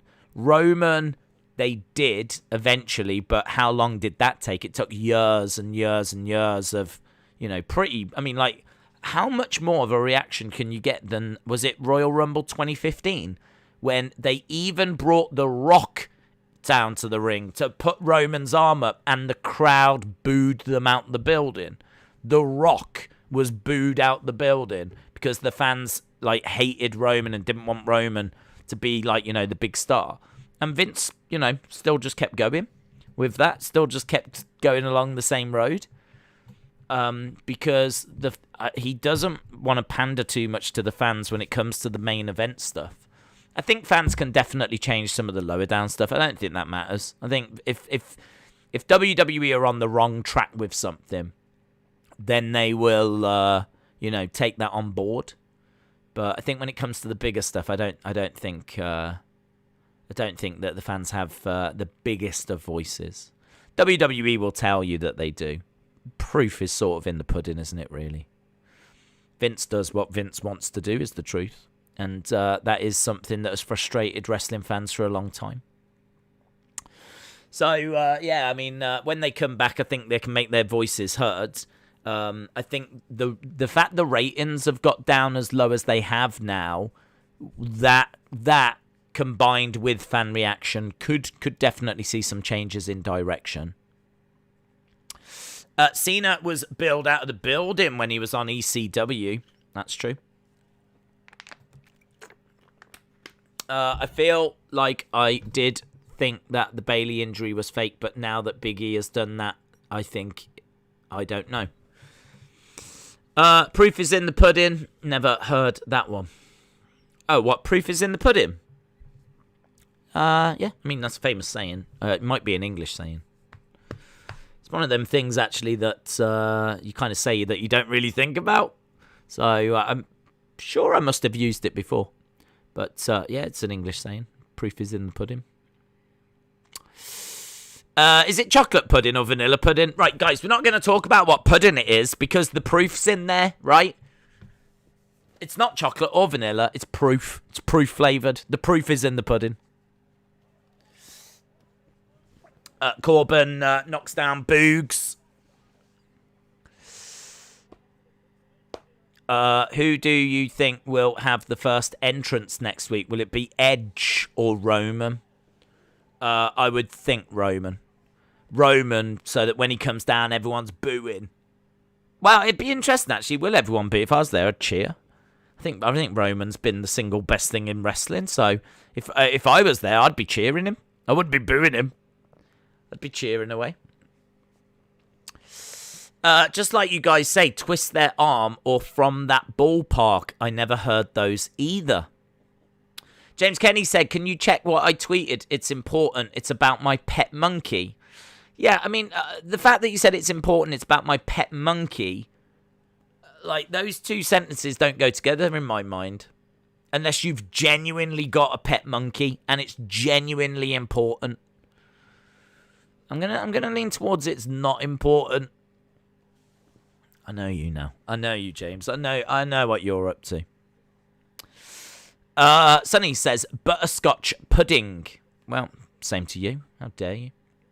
A suplex onto the commentator's desk. Philip says, who do you think should dethrone Roman? I would go Big E. I think that Big E is the right person. I think that he is lacking that killer feud, to be honest, to push him to that next level. I want something that is really going to be a very good story for Big E. I think story. Big E's just gone through a bit of a story with Apollo, but it didn't grab me. I wasn't interested. I didn't care. It was for the Intercontinental title, and I just wasn't bothered. And he's ended up losing that title, and now he's a bit directionless. But now he's free to step up to the main event picture, but he needs a bit of momentum. But the thing with Money in the Bank is that the briefcase just is, a golden opportunity. It's really, for me, the briefcase is at its best when someone who hasn't main evented before and is almost ready, it's at its best when they have it. I think back to Dolph. Dolph was great superstar. People loved him. He'd never been given that main event scene or big title shot, and he had Money in the Bank. Rob Van Dam, cashing it in on John Cena and naming the place as well that he wanted it. And I look at those. I mean, someone like Aleister Black would have been brilliant for Money in the Bank. Someone that is credible, looks awesome, has got a good gimmick, can put on great matches. You feel that they should be in that main event scene, but they haven't quite got there yet. Money in the Bank kind of fast forwards that for them, if that makes sense. And I feel that way for Big E. I mean, Big E has been around for so long, but, he's been in a tag team. And we've always thought, could you imagine if he was on his own? Well, he's on his own now. He's held a mid-card belt. That's done. He kind of just needs a bit of momentum. Needs to get a few wins, a few good feuds. But you can do that whilst holding the briefcase. And in all fairness, if you've got the briefcase, you don't even need that. Because, as we said, that kind of skips all of that. Because you just cash it in. You've got the momentum of the moment. Do you know what I mean? Coming down with the briefcase, that instantly gets a pop. So, I like Big E for it. I mean, Kevin Owens has had opportunity earlier this year. Ricochet feels too far away. Ricochet is someone that could win Money in the Bank, but he just, for me, it's someone that should be there or thereabouts anyway, like Big E. Ricochet feels like he's, struggling to get even a mid-card title. Riddle is someone that could win it, definitely. Riddle, I think, could win it, but he's doing stuff at the moment in the tag team. John Morrison, not for me. I think he's been too cringe since he came to the main roster with there's too much, just doesn't do it for me. I've had to sit through too many bad segments to care about him now. Drew McIntyre, I don't want him anywhere near it. So yeah, out of so far the ones that have qualified, I would say Riddle or Big E, and I'd go Big E right now. Mitchell said, is the proof in the pudding or the other way round? What, is the pudding in the proof? No, it's not the other way around. Otherwise, people would say the pudding's in the proof. But everyone knows the proof's in the pudding. Vape Ross Vape said, I like butterscotch pudding and monkeys. Well, if that's true, Vape Ross Vape, you want to talk to James Kenny. He seems to have some kind of little kinky quirk for monkeys. And not the band. It took me half an hour to get in. I got in for 2 minutes of Corbin Nakamura, and then I got kicked out. That's the end of that, says Heather. Right, we've got Nakamura in the corner. Nakamura in the corner with King Corbin. Pudding in the proof is an odd saying. England made it to the Euro finals. Let's go. I know, very exciting. Very exciting. Super pumped for Sunday. Super pumped for this weekend, actually. Nice single arm power bomb. 40 minutes have gone in the show now. So we've got about 20 minutes to go. Orton might be able to, but he can't. What about Cesaro if he wins his qualifying match, asks McLean. I like Cesaro. He has had an opportunity recently and failed. I'm not sure that Money in the Bank works for him. I kind of feel that Cesaro is someone that is a wrestler and who prides himself in his wrestling abilities. It doesn't really make any sense for him to win by cashing in a briefcase. Like, I know it's there and, you know, everyone's got a right to do it that way. But I sort of feel like if Cesaro's going to reach the mountaintop, if Cesaro is going to become champion, he is like one of the best in-ring wrestlers they have. It just doesn't feel quite right that he wins it by cashing in a briefcase. I feel like Cesaro, his strength isn't promos. It's not his gimmick. It's his in-ring abilities. It's the fact he is one of the best wrestlers they've got. So I don't know, man. I wouldn't have him win the briefcase. It doesn't really work for that character, for me personally. Nakamura as Kinshasa Baron Corbin.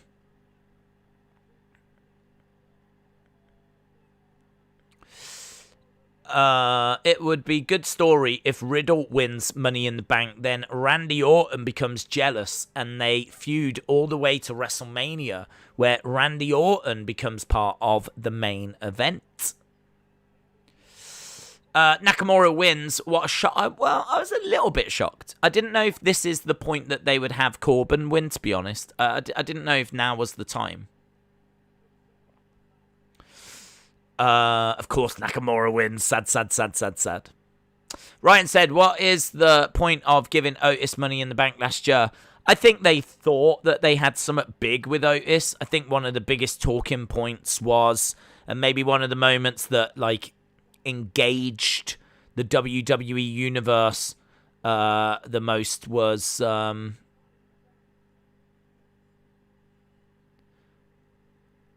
Otis Mandy story. I'm just distracted because we've gone backstage with the Usos.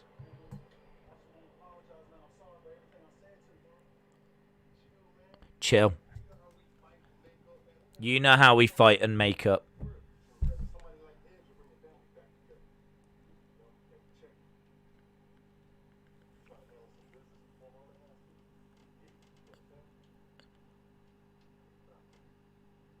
Shall we handle some business before Roman has to? It's cool that the Andre trophy's behind. Yeah, Michael Cole said the family is back together. That is bad news for everyone. Right, we've got Tamina and Natalya.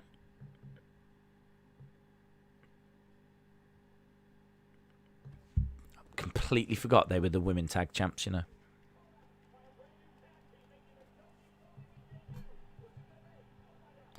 A tag team making their WWE debut. Who's going to make their WWE debut? Their WWE...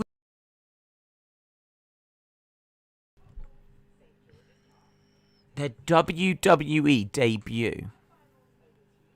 Who's making their WWE debut? I'm going to guess that this is a team that we know in a mask or something. Because I haven't heard of any new women's tag team signed. And I'm just trying to think who's at the Performance Center. And they might be able to throw a couple of people together from the Performance Center. But why would you do that? Why would you bring up two girls from the Performance Center that have just skipped NXT?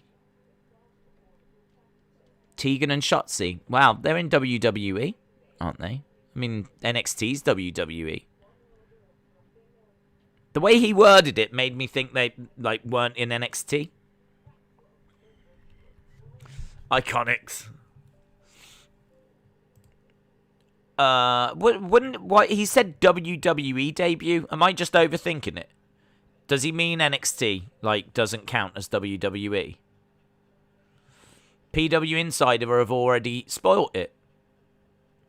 PW Insider say Tegan Nox and Shotzi. Oh.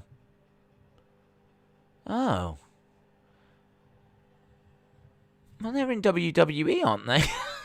How are they making their WWE debut? Does it mean main roster debut or something? I don't know. It's going to be Ember and Shotzi. Okay. Yeah, I mean, Tegan and Shotzi doesn't really make any sense. Surely Ember. He said WWE debut.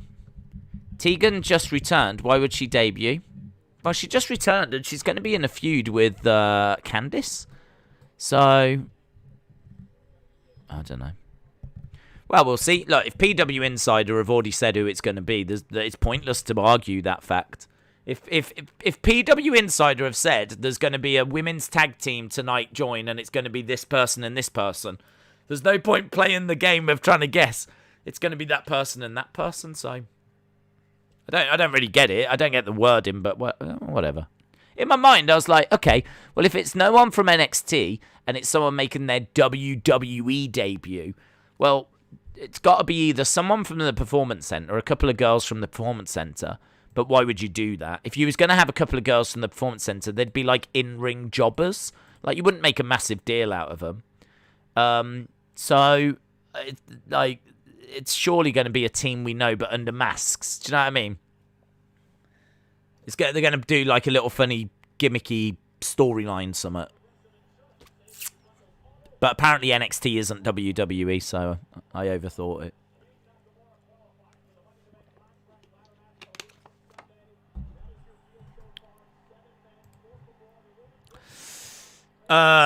Maybe it's someone that recently signed. I haven't heard about anyone that's recently signed that is going to be taking on these two. Why wouldn't they do this in NXT?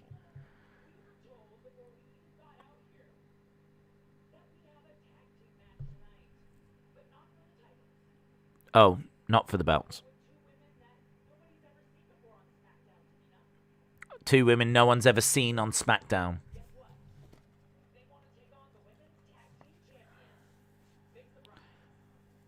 Okay.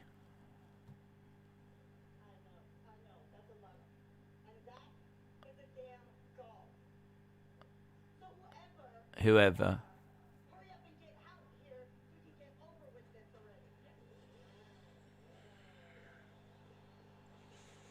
Okay, so it is Shotzi. And it is Tegan.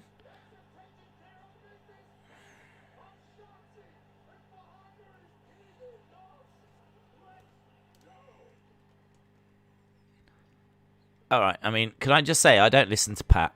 I just heard him try to announce Tegan and Shotzi, and his voice was breaking all over the place. So I don't know if he's just hit puberty.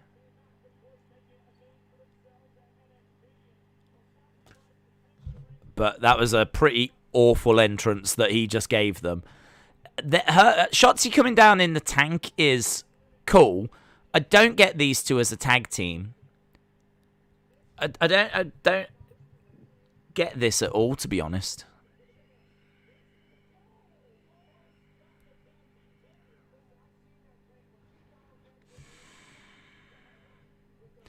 Parts of this feel like Raw. You know, there's a lot of silliness and whatnot on the show. But nice to see some NXT. It's nice to see some NXT people, but these two aren't even the tag team in NXT. Like, it's Shotzi and Ember. Like, Tegan has literally just come back, and now she's come back straight onto SmackDown. Right, Shotzi's come in. Natalya going against the ropes. That's not great from Tegan. Basement dropkick, that's all right. Shotzi rolling over Natalya. Tegan back out. I'm sure they're nervous. That's understandable. Tegan tagging back in. Natalya in the corner. Tegan thrown into the corner. Uppercut into Natalya. Tagging again. So it's all Shotzi and Tegan right now. Tegan goes down. Shotzi goes up. She gets thrown into the corner. Tamina making the save.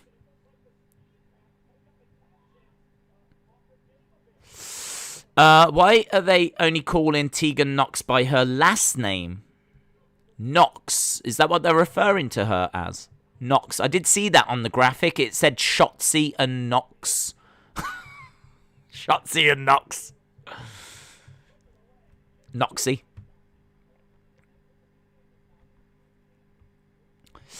What are they doing with the title match since Bayley's out? I thought there would be a good spot for an NXT call-up. Well, apparently that is getting a call-up as well, but I don't know. I'm a bit torn on this. Because I don't mind, like, you know, a nice little surprise, couple of NXT people coming up. That's cool. It's just that this isn't the tag team. These two, it's not as if these two have been teaming together for ages and they're like, wow, yeah, this is a dream match. I've wanted to see these, like, you know, this team. Like, this is just two singles, well, not even single stars. It's one half of a tag team, and Tegan Nox that literally came back this week. Like, just kind of thrown together. It feels thrown together. Feels, I don't know. Doesn't feel right. I don't feel like I'm watching something that is meant to be, but it is. It's happening. I'm watching something that I'm confused by. Sent on into the corner. I have a feeling this isn't a call-up. Yeah, I don't think it is either, Harley. I think that what they've tried to do is they've tried to just generate a little buzz, actually. I don't mind that. This match is terrible, says CM Brock 1.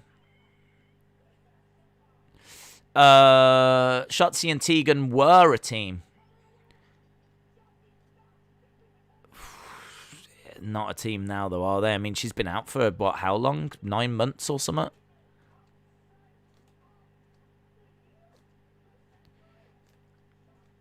So, Shotzi and Tegan win. I mean, to be honest, I kind of felt that was going to go that way as soon as we found out it was non-title.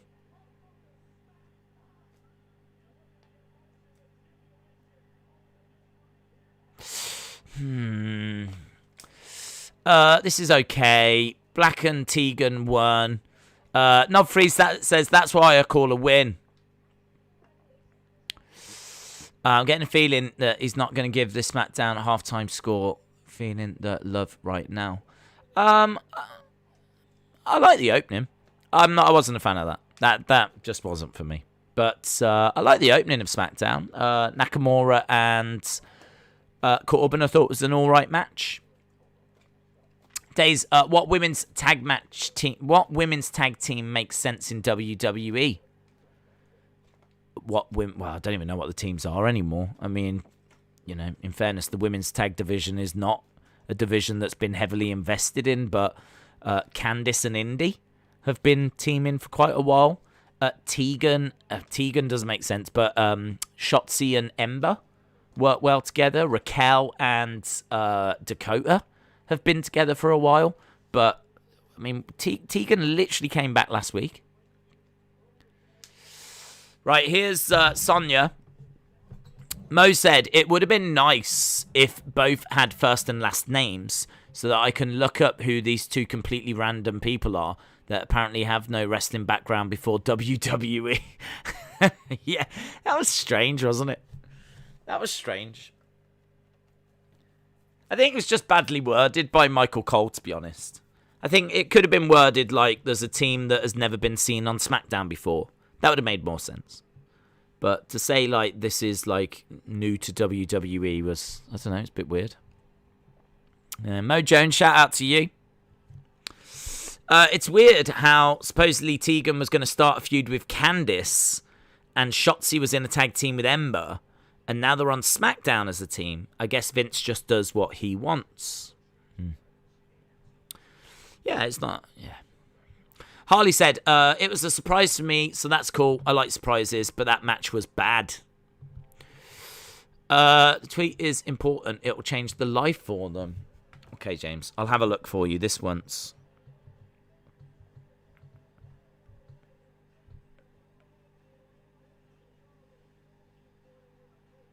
Yeah, but James, it's not going to work. It's not going to work because the thing is green and it's not going to work on the green screen. You see, this is why I don't look at tweets.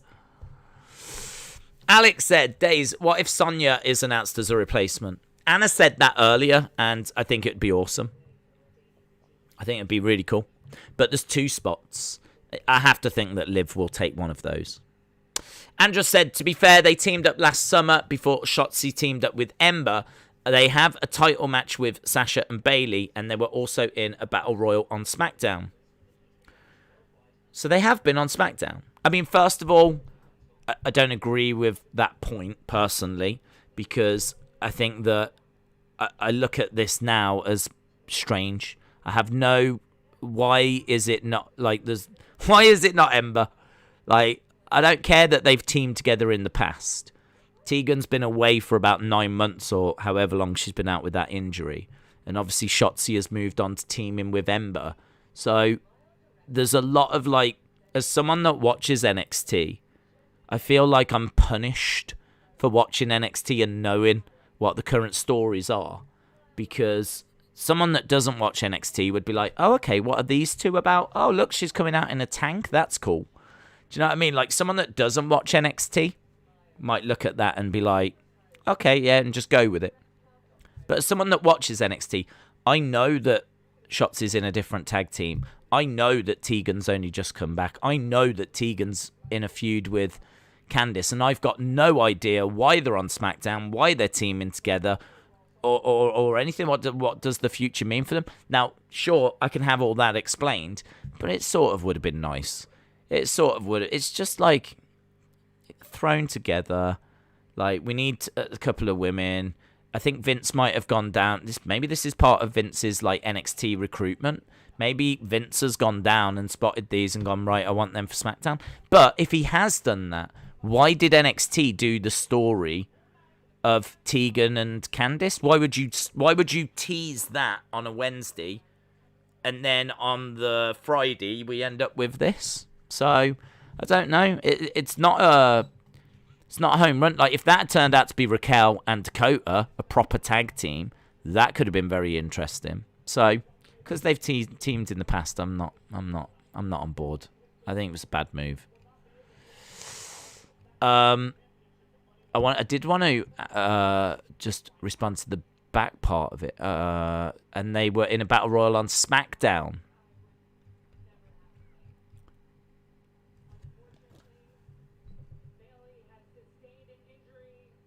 Right, Sonya, hang on. We need to go back to this. We're all over the place here. So, Bayley is injured and she'll be out for 9 months. Sonya doesn't seem that bothered. Joaquin said it's a talking point, at least. That's true.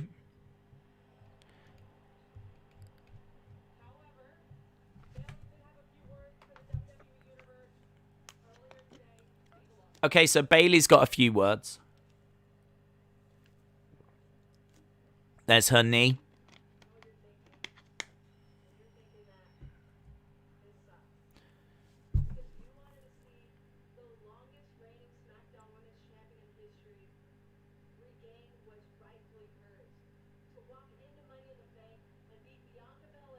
So her knee is like in a support.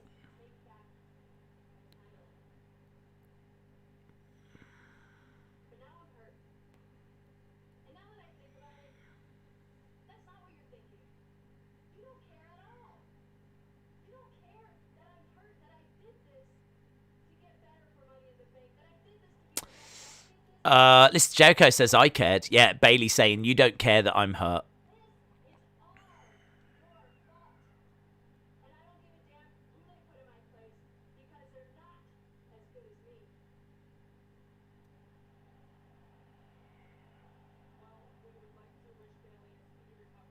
Sonya says she wants to wish Bayley a speedy recovery.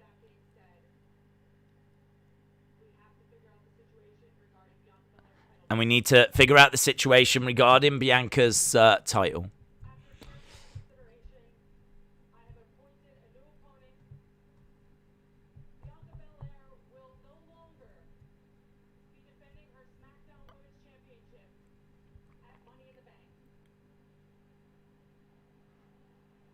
Huh?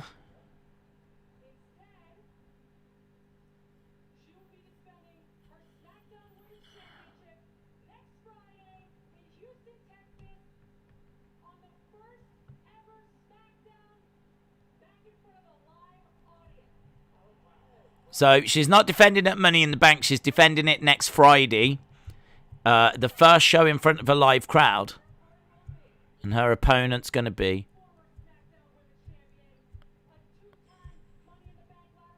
Carmella. Carmella. As soon as she said, former women's champion, Carmella. So, next week, Carmella versus Bianca Belair. And that means that Carmella's going to stay in the Money in the Bank match. Carmella.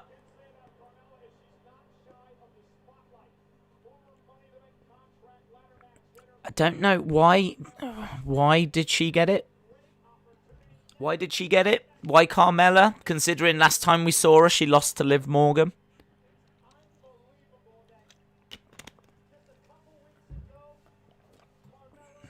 Don't know. Carmella shouldn't even be on the main roster. Anna said, I think Vince is doing these random one-off NXT talents to see what viewers' reactions are, to see who they're going to bring up in the draft. That would make more sense if there was like live crowd that could give him that reaction, but I don't quite know how he's going to judge that reaction unless it's via social media. Imagine if like Ember Moon had come up instead of Tegan Nox. Like Ember Moon had been on the main roster. That would have been kind of... Ember Moon and Shotzi would have been really cool. I wish it had been Ember Moon. If it was Ember Moon and Shotzi, I would have been much more into that. I think the fact it's Tegan and it's a bit random.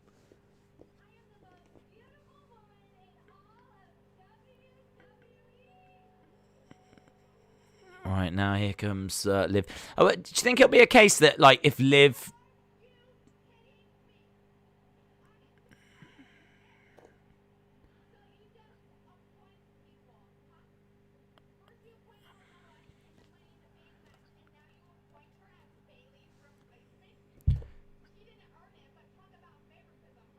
Talk about favoritism.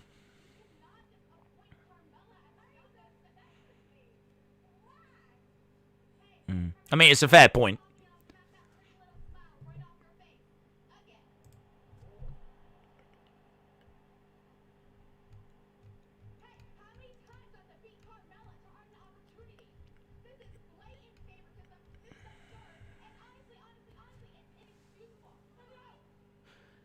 Yeah, shut up.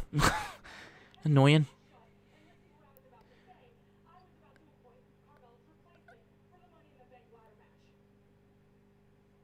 Yeah, I was about...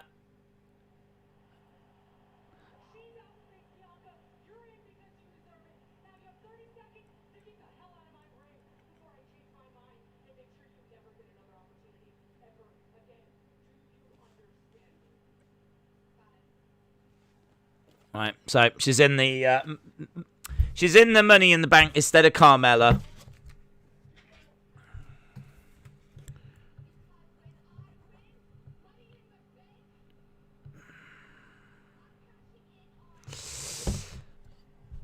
She's dying not to laugh. Carmella is good to watch.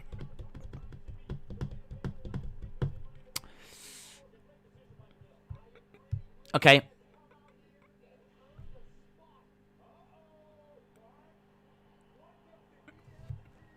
I mean, it's hard. I know this isn't Liv's fault, but it's hardly flipping Stone Cold and Mr. McMahon, is it? Do you know what I mean? They constantly keep cheating Liv out of it, and she just ends up coming down and whining and moaning.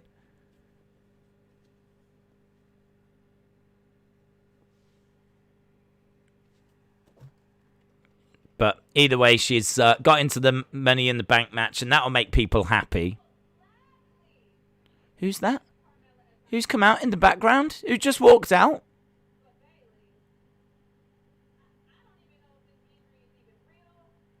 Who just walked out? Liv Morgan just went out back, and some dude had to just, like, dodge out of her way.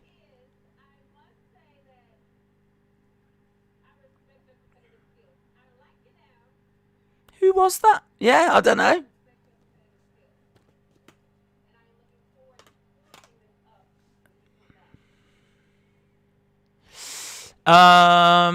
Dang, Bianca. This is terrible content, says David. Bianca's struggling here a bit, isn't she?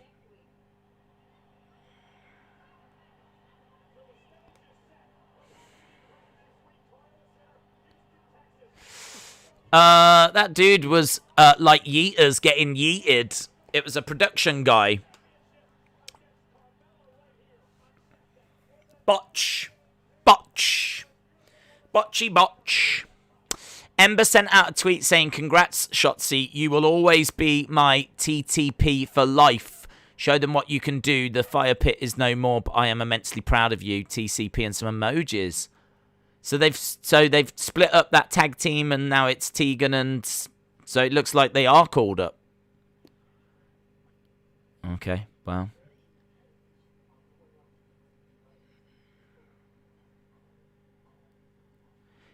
I mean, like, serious question. What has Tegan done to get called up? Tegan's been injured. Tegan's had 3 major knee injuries. Like, not being nasty, but she's not reliable because of the fact she's been injured so often. She was meant to win tournaments like Mae Young and got injured. Like, shouldn't really you just get her back and have her, like, doing some stuff in NXT and let's see, you know, is her knee all right? Can she go in the ring still? Can she... I mean, I just don't know. I just don't... They don't care, do they? I honestly think we care more than they care. I just don't think they're really bothered about, like, is this person ready? Is this person right? Is this person a good call-up? Is this person going to give us what we need? I just don't get it. I don't know. Perhaps she's just, like, a really nice person. And that's done it for her. I don't know. I actually saw her when she was Nixon Newell at an indie show, and she, you know, she's cool. I ain't got nothing against Tegan, but it's just like, forget that it's Tegan. It could be anyone, could be any guy, any girl. She's had 3 major knee injuries. She hasn't been able to put like a good run together. She had a bit of a run around War Games with Dakota Kai. But then she picked up another injury. So, I don't know. It's not someone that, when I think about people to call up, I don't think, oh yeah, we need to get Tegan Nox up there. Oh, I was waiting for her to come back so that we could see, you know, what she can do. So I'm disappointed at that. I wish they'd have kept it Ember and Shotzi. I actually thought they worked really well as a tag team. I thought they were actually a decent tag team. If they had kept it Ember and Shotzi, I would be a lot more into it. But, well, let's see. Let's see. Seth. Oh, helps if we get some caps on the go. Seth Rollins against Cesaro. Do you remember when Cesaro broke his front teeth? Yeah. I don't get how NXT can do long-term stories. Oh, I know this is something that frustrates Triple H. He won't come out and admit it, but yeah, there's been lots of times where he spoke about how it's challenging and words to that effect. But, yeah, I mean, if Vince wants someone, I want that person. I want that person. I mean, you know, sometimes there just is no, like, logic to this kind of stuff. Sometimes there is, and we don't know what it is. But, yeah. Remember how good Top Flight's debut was against the Bucks before they signed? They thought there was going to be something similar with how Michael Cole worded it. Yeah, they were good, weren't they? They really were eye-catching, Top Flight. Same with Private Party. I remember Private Party in AEW got everyone talking. But they've just kind of become part of the pack now. I suppose you do. I suppose that's what happens. But, yeah, we'll see. I don't think Ember has got any interest in going back, says Bluntman. I honestly don't know, to be honest. I mean, maybe that is part of it. Maybe they asked Ember, do you want to go up? And she said no. So, do you know what I mean? Then they would need a partner. And it was like, well, actually, Tegan teamed with Shotzi in the past, maybe we could make that work. So there could be mitigating factors, but I'm just trying to explain why I'm not crazy about it. And it's just that. So yeah, you could be right. Maybe Shotzi said I'm not interested. I hate Michael Cole's broadcast partner, says Johnny. Maybe Vince should pay a visit to WWE psychologists to figure out if there's any logic to any of it. Does D in the Palmer Classic stand for draw or decision? Decision. Stands for decision, bud. So if you think it's going to go to decision, you put D.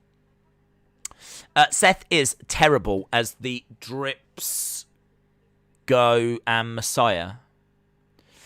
Can someone tell me what happened in the promo? I got lost. I think that Bianca promo seemed to be a little bit, I don't know. I didn't really seem to have the punch that I thought it was going to have. Tegan has come back dressed as the lead rapper of Marky Mark and the Funky Bunch. Okay. Marky Mark and the Funky Bunch.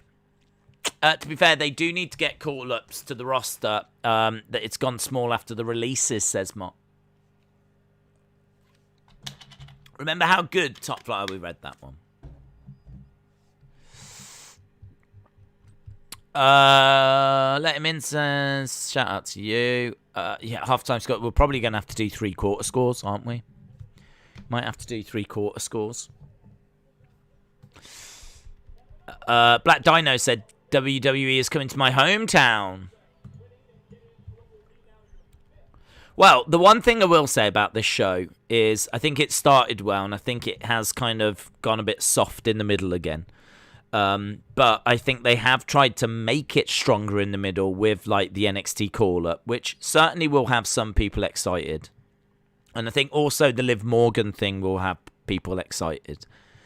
I suppose a lot of this comes down to, and in fact, do you know what? I think nearly all of it comes down to they don't know how to build stars. And I don't know why they're struggling with this. Like, my problem with Tegan is that she's been out for so long and then we haven't seen enough of her. And I want to see, I want to feel excited to see her, but she's got to really do something to earn that excitement. And to me, she hasn't done that. So I'm just not excited for Tegan Nox. I'm a bit more excited for Shotzi. We've seen a lot more of Shotzi. And I think Shotzi's, been in a good team with Ember and they've been former tag champs. And, her coming out with the tank and whatever, like, I can get on board with that. But I suppose my issue is that Tegan's just really cold to me.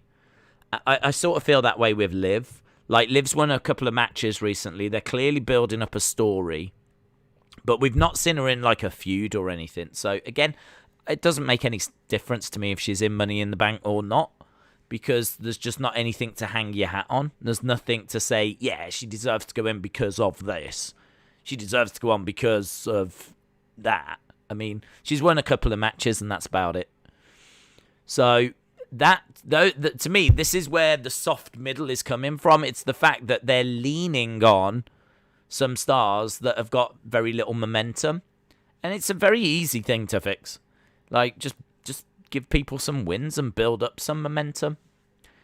Two wins for Liv doesn't quite do it. Like, you need a good feud. You need some good stories and, then she would feel like a bigger star. So I think for me it's that. That's where this soft middle of this week's show has come from, is the fact they haven't really built the stars. But I suppose the way they look at it is that once you get called to the main roster, it's a brand new start. There's good, we're seeing that with the fact that apparently, what's her name now? Nox and Shotzi. Like, they're apparently, seemingly, they've dropped Blackheart and Tegan. So it's Shotzi and Nox now, according to the graphic. So, again, called up, bit of a refresh and brand new start. And so we'll see where they go from here. Crossbody by Cesaro. I did like the open. I still stand by. I thought the open was cool. Kevin Owens has come out and he's jumped onto commentary. We've got about 45 minutes left of the show. Actually, I don't know what the main event is tonight.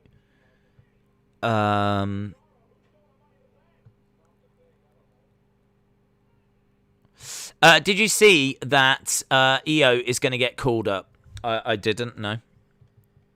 I mean, she's in a tag team right now. She's in a team with Zoe Stark.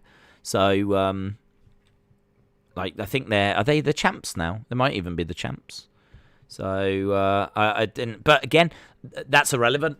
We've just said whatever's happening in NXT is of no interest to Vince. Quite a few occasions where, storylines start or are in the middle of something, and if he wants them, he takes them. So if he wants to just take Io, he'll just take Io. But right now, she's tag champ down in NXT with Zoe Stark. Tony Storm could be getting called up as well, says James Chadwick. Bunkers says Tony Storm coming to SmackDown. Go said, Days, you missed the Tony Storm package. I saw it. Shotzi was in a tag team with Ember. Yeah. Seth Rollins, Cesaro, again, except this time it's personal. Did you see that Tony was getting called up? I saw the video package, yeah. I'm looking forward to tomorrow, says Legend Killer. I'm looking forward to tomorrow. UFC is going to be great, and Euro 2020 is going to be amazing, hopefully, as well.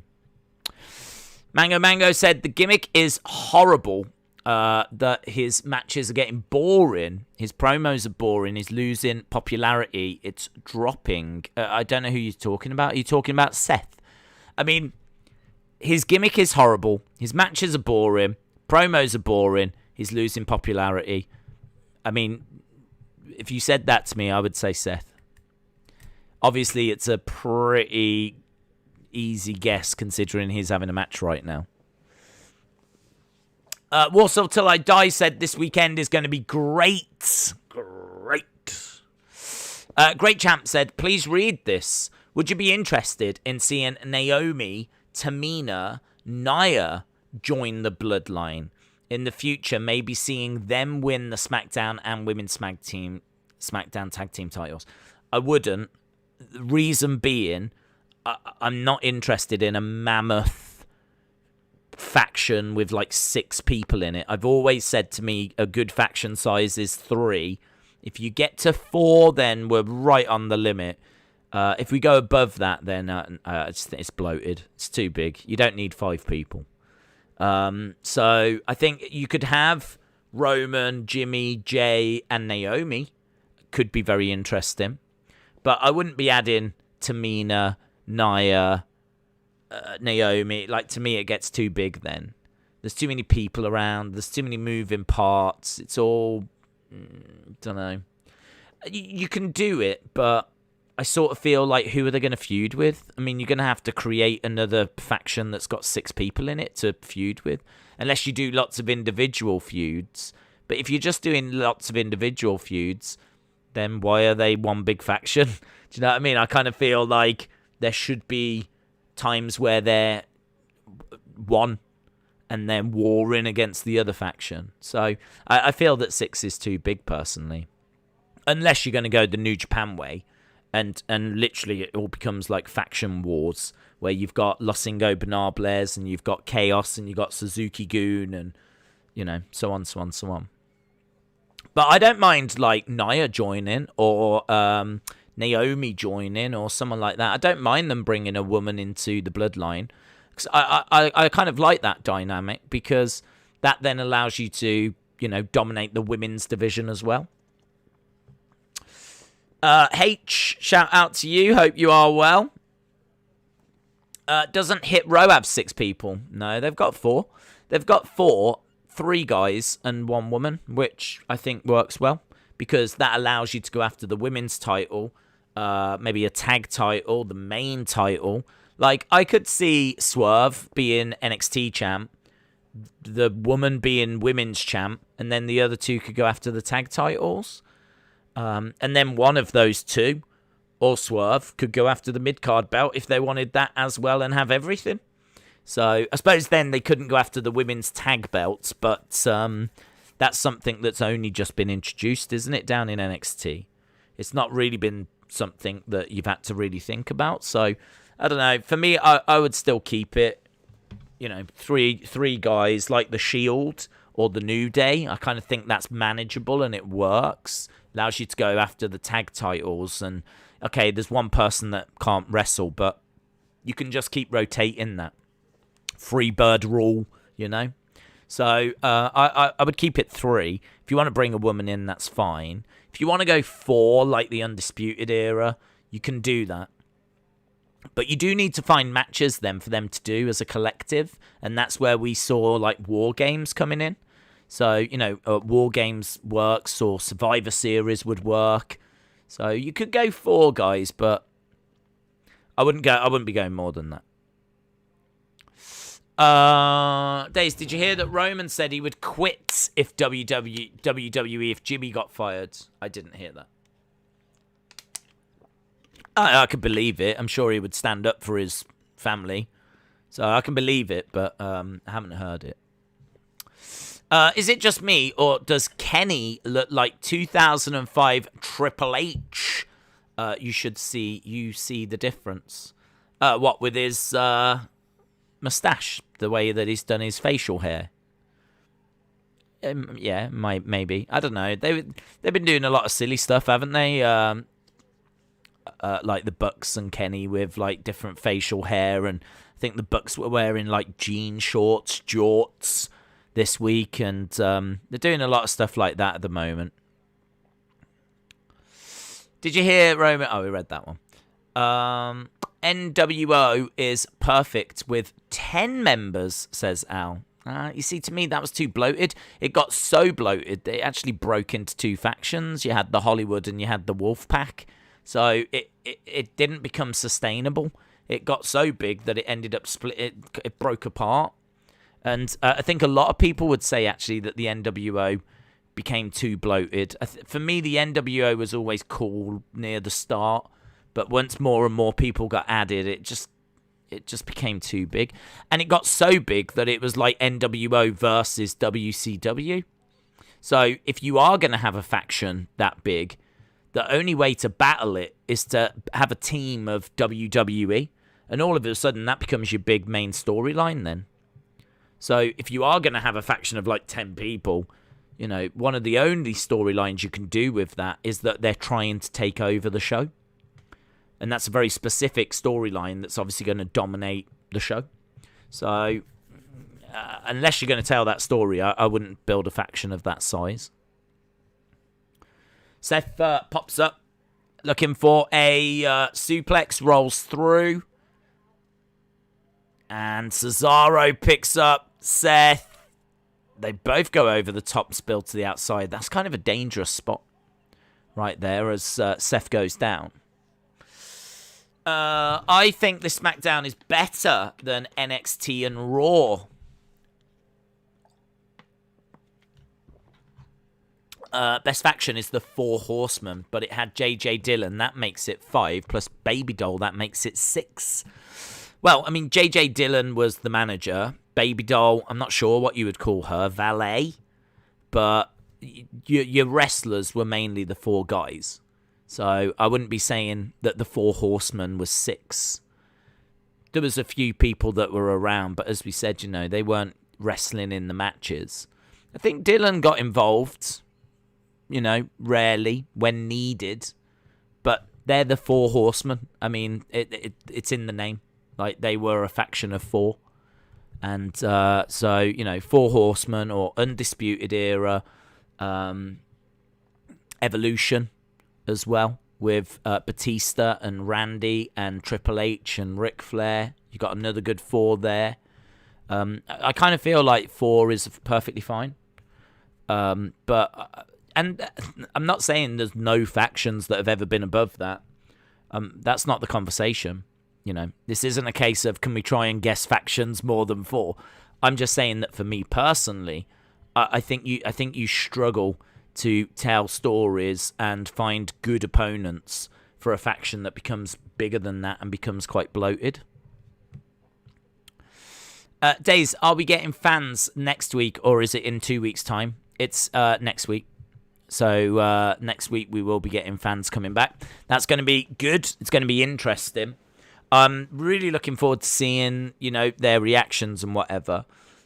I wonder if they'll sweeten the responses, because they have been known to do that, where the crowd, react how they react, but WWE pipe in like their own reactions, or we hear at home what they want us to hear. So that's got to be something that WWE has had a little think about, because WWE right now don't know how far off they are with the stories.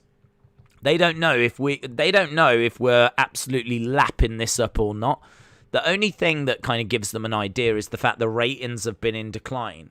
Gives them a good idea that this isn't, the storylines aren't setting the world on fire. But in all fairness, a lot of things on TV are declining ratings-wise, because people are consuming entertainment so many different ways. Back in the day, you just had TV and that was it. Whereas now with the internet, obviously, catch-up services and Netflix and all of this now, you've got so many different things to watch. There's so many different things that are trying to grab your attention. So it's only natural that, as more and more things come onto the market's getting oversaturated. And as a result of that, there's less viewers going around everywhere.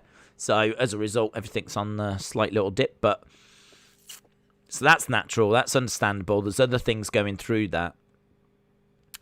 But they won't know what's quite hitting home and what isn't. But they'll have a little idea from like YouTube views, Google searches, merch sales, section breakdown of shows, so on, so on, so on. But got to think they've got a few sound effects on standby, a few cheers ready and a few boos ready and whatnot in case the crowd aren't quite in line with what they're hoping for. Uppercut by Cesaro, shoulder up by Seth. I think the call-ups prove that Vince doesn't care for NXT. You can push someone to the moon on NXT. If Vince doesn't see anything, they're not going to go nowhere. Yeah, I mean, we've seen it before where he's called up people. I mean, I remember Elias not doing anything in NXT. He was on the show, but he was never like at a takeover or, I mean, what they're doing with Cameron Grimes now is more than what they were doing with Elias when he was on NXT. So when Elias got called up, it was a real head scratcher as to why have they called up Elias? Wow, turnbuckle comes off. And the referee seemed to pause for a second. So, Cesaro kicks the turnbuckle out of the ring.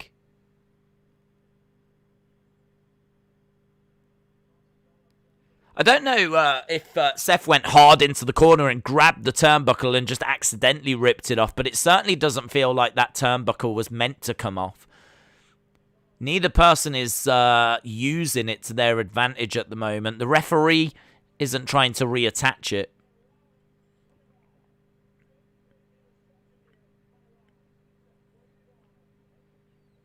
It's kind of interesting, isn't it, that turnbuckle has come off? It's kind of added a degree of intrigue to this match, which has been a perfectly fine match. It's just that I've seen these two wrestle quite a bit. I mean, they faced at WrestleMania. They faced afterwards. It's been quite a long-running little feud, this. Cesaro. Nice, and he did use it. 1, 2... That should have done it, shouldn't it? That should have done it. An exposed turnbuckle. He goes into the turnbuckle. That should have put Cesaro away.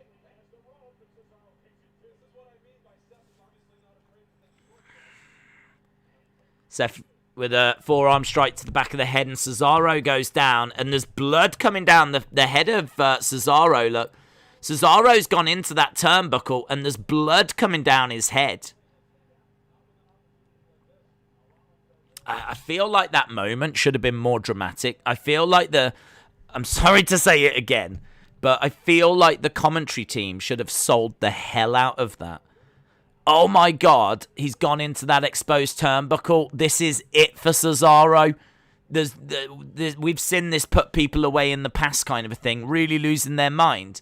But if you listen to the commentary team at the moment, there's kind of a bit of just a conversation. There's not that kind of, how is he doing this? How is Cesaro doing this? How is Cesaro digging this deep? Busted open, blood coming down his face, driven into that exposed turnbuckle. Like, that should have put him away, that exposed turnbuckle. There's blood coming down his head right now.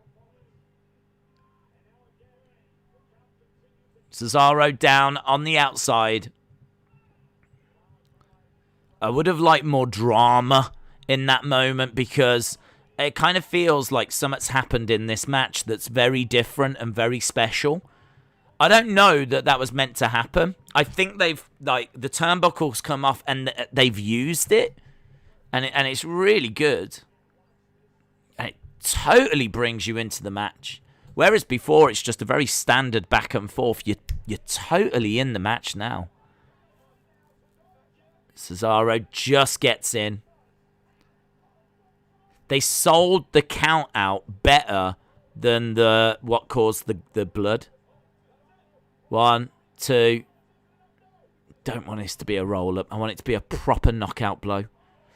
Literally Series says, as WWE fans, only some of us need to stop being negative. We can show our frustrations, but that will cause even more negativity.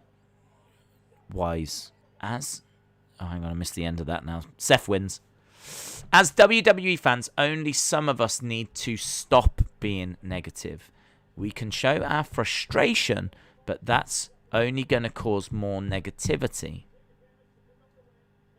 Literally Series, expand on that a bit more. I'm interested to know what you mean there. I'm struggling just to get to the point of it. I'd like to know what you mean. Are you saying that as fans we're like far too critical? Because I can agree with that. I do criticize the product a lot. But I think when you've got an idea of how you would like things to go, I mean, like, it's hard to get enthusiastic about something that you wouldn't do or you don't think should happen. And when you get given that a lot, like time after time after time, it does start to kind of wear you down a little. But I do agree that, like, the ability to sit back and just watch the show has sort of gone. I mean, like, there was no way that you could... I hadn't heard about Tegan and Shotzi. There's no way that you can enjoy that moment of who's this going to be. I mean, I hadn't heard, but obviously straight away in the chat, everyone's like, it's reported earlier, it's Tegan and Shotzi. PWI mentioned it's Tegan and Shotzi. So, do you know what I mean? Like, I feel like the world has changed now. As a kid, I would have just tuned in and just watched, you know?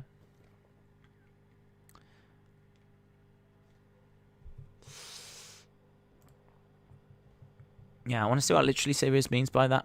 I'm interested. Joaquin said, is the commentary team being told what to do?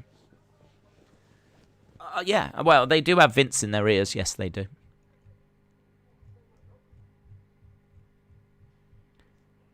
So they just went to knock on the door of Edge. Jay just said, hang on, Oos, don't do that. And now we've gone to a commercial break. What I mean is more people will believe another's opinion too easily. What I mean is more people will believe another's opinion too easily. What are you? Okay, so you're referring to the fact that, like, if we criticize something, you think that means a lot of people are going to agree with that? Because I personally disagree with that, because I see a lot of differing opinions on like across wrestling, and like, I don't see that kind of... If that was true, whereby, like, one person had the ability to really influence lots of others, wouldn't that mean that wrestling was more... Wouldn't it mean that there was, like, more people on the same page? I kind of feel like wrestling is very, very split. I think what people are looking for from wrestling has probably been never more diverse than it is now. And I think what wrestling means and the direction that it's going, I think, has never been more fractured than it is today. And I think that's because everyone now has a voice because of social media, and everyone can express their opinions. And I don't buy into this idea that there's certain people that are influencing like massive groups of people, because as much as they might say something that someone agrees with, there's someone straight there to disagree. I mean, Dave Meltzer laid into The Fiend and said The Fiend was the worst gimmick of 2020. Put out a poll in The Observer.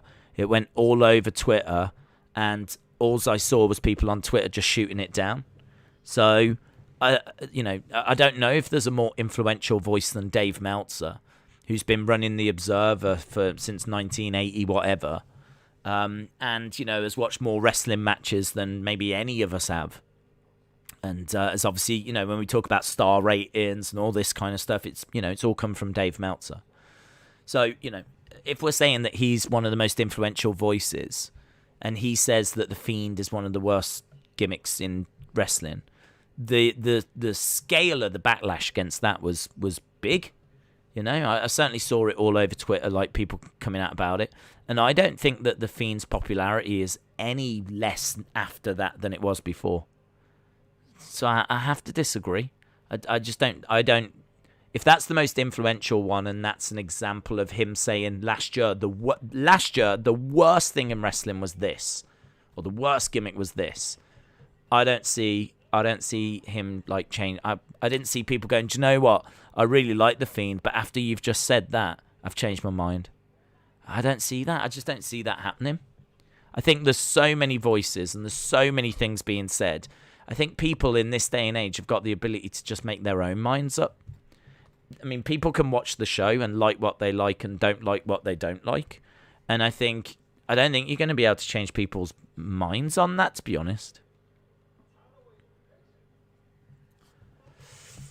Right, we've gone back and they're still stood outside, so I think that was a bit of a production botch. They've gone inside and there is no Edge. Ross Vape says, Usos bar and driving school. Get loose with an oos. It is a bit weird that he's all over the show. We are back with Seth and his cheering that he did it. Kayla Braxton comes over to interview him.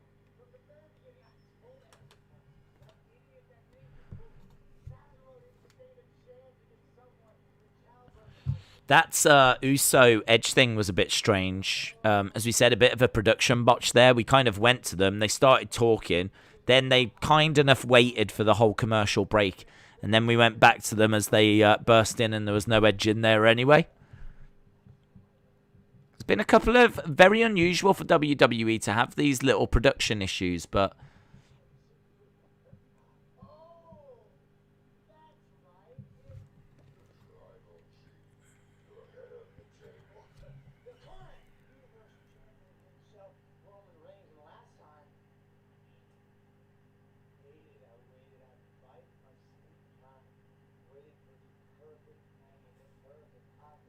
Who's in the background? There's another shadow there. Is that Michael P.S. Hayes? Michael P.S. Hayes has just come out the lift.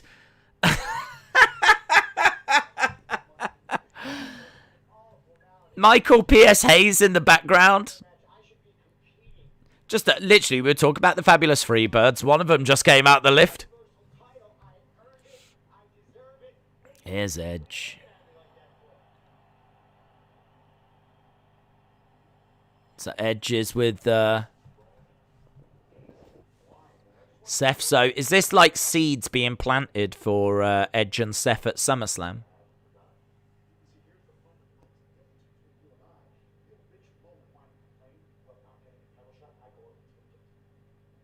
I'm down for this. This would be a great match.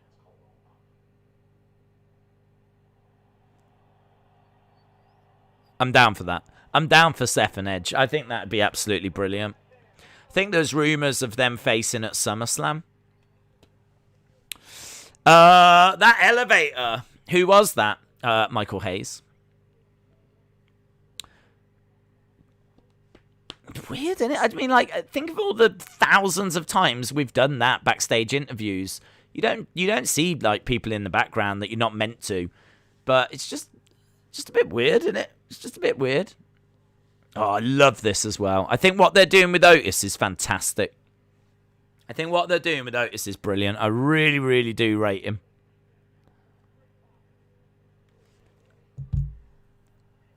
I know people liked him as a face, but it wasn't working. He'd kind of lost that popularity. Like, he reached his peak when it was him and Mandy. And they took Mandy away. And now they've got, like, moody Otis, and he's really focused, and he's not, like, joking around or anything. These two, if they had a good tag team name, could be a fantastic tag team.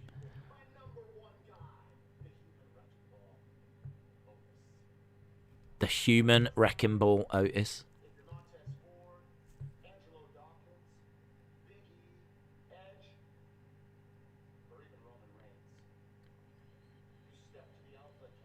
I like it, man.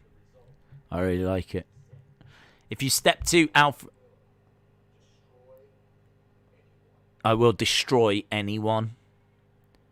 That close up, man. I really do get like really cool, like Bam Bam Bundy, mainly more King Kong Bundy vibes, but his agility is very like Bam Bam. Vader, sort of. Just like a really agile big guy. I'm not sure how tall he is. That's the only problem. I don't know how tall Otis is. If he was face to face with Roman, would it be like? Would it look silly?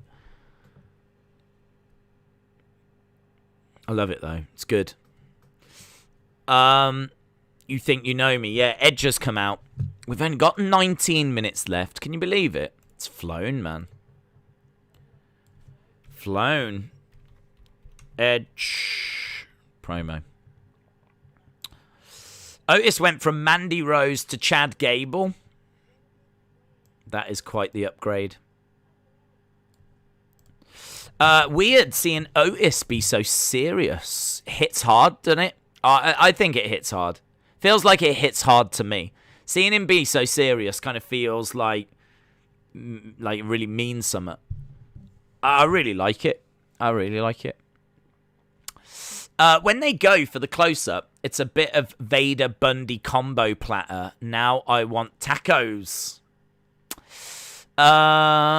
Sahil said, Days, who do you think will take up the last two spots? My guess is Carmella cries for a spot and a mystery person on Sunday. That's a good shout. Mystery person on Sunday is a great shout. Yeah, it's a great shout. I'm going to struggle to think of any other anything else because, I mean, they've put Liv Morgan in. They've brought back Zelina Vega. I honestly don't even know who else is around for them to put into that. So, yeah, Carmella loses but still gets in, and a mystery person. I like it. Justin said, one day Otis and Mandy might be back together again. Al says, Edge is out early, so something is going to happen. Roman is 6'5", so staring down would literally be staring down.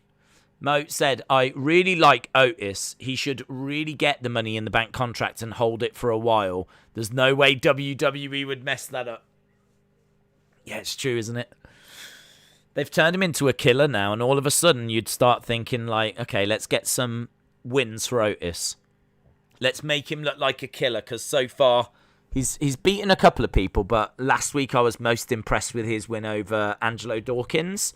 So if we could get him to actually win, like, you know, another big match, get some momentum going, ideally a feud, then yeah, man, I mean, I'm right there with Otis. I really like it. I'm right there with it. But yeah, you're right. They had him win Money in the Bank last year, and, well, didn't work that well, did it? Roman is 6'3", and Otis is 5'10". Yeah, it's not... So, I mean, like, it wouldn't be too drastic, but it'd still be something like this. I mean, it's not the biggest problem in the world. It's just a bit of a shame, really. to be honest. It's just a bit of a shame that he's not over that 6 foot mark. Because everything else looks bang on. But maybe it doesn't matter. Maybe he'll just look like a bit of a tank. You know what I mean? I mean, he's a big guy, and maybe it's just not going to matter. Don't know. I'm already thinking that way for him. I'm loving it. I think it's brilliant. That means the men's Money in the Bank ladder match looks phenomenal. Women's looks good. Next week, we've got Bianca Belair versus Carmella in Houston, Texas, in front of fans. Next week's going to be... Oh, I can't wait. I can't wait. Big E, Kevin Owens, Seth Rollins, and King Nakamura. Fatal 4-way next week.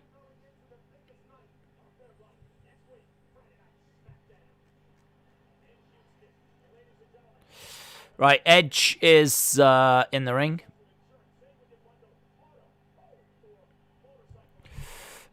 Days, could it be Mia Yim? I don't know what's happening there, but we're just not seeing her. It could be. I mean, that would be cool. Okay, so Edge says Roman reunited his family, so I suppose congratulations are in order.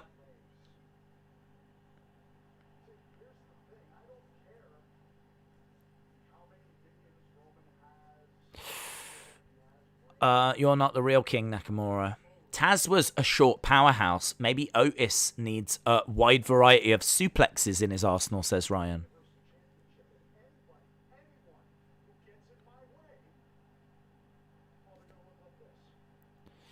Anyone that gets in my way, they're going to look like this. And we're just seeing the pictures of Edge with Roman and Edge with Jimmy.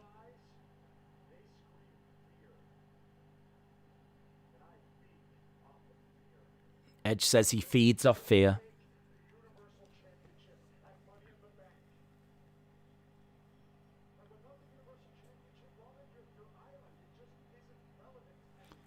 Without your Universal Championship, your island is not relevant.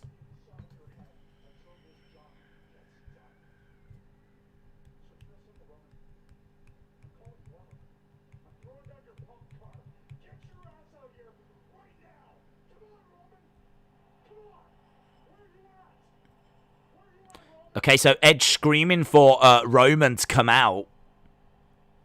And we're seeing Roman sat backstage.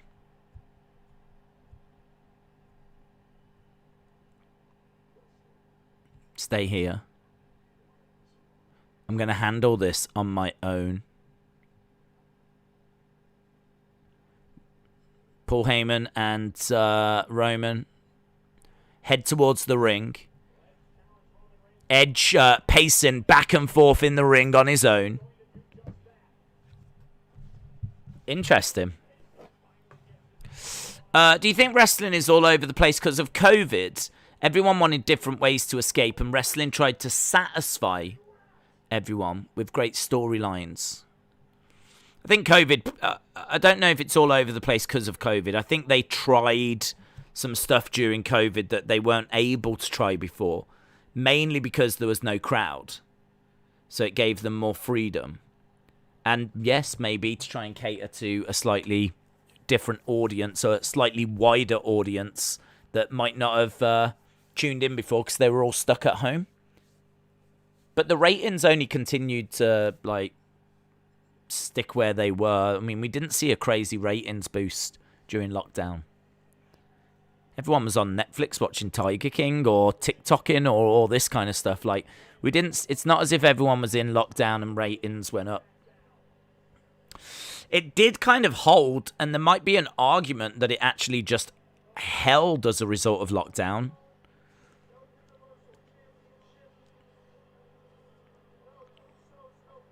I think we can all agree that getting fans back is a massive, massive positive. For fans, so that they can go, but, just to get people to maybe have a look at a few things and tighten a few things and...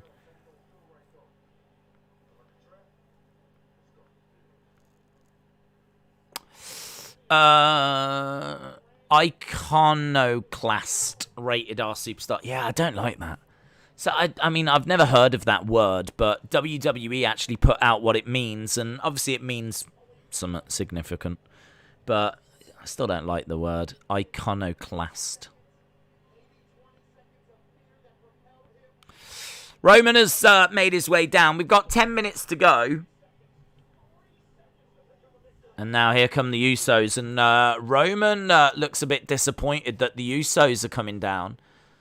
Roman didn't want them, told them not to, and they've come down anyway.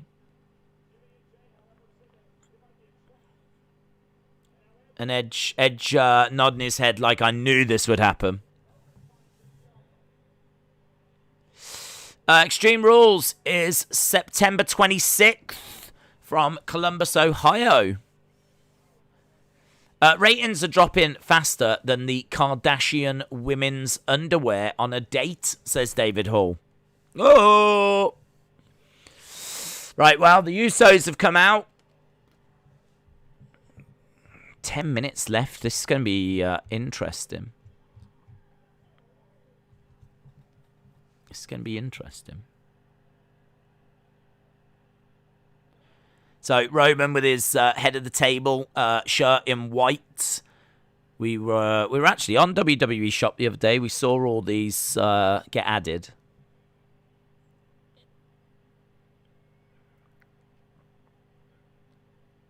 Looks nice in white.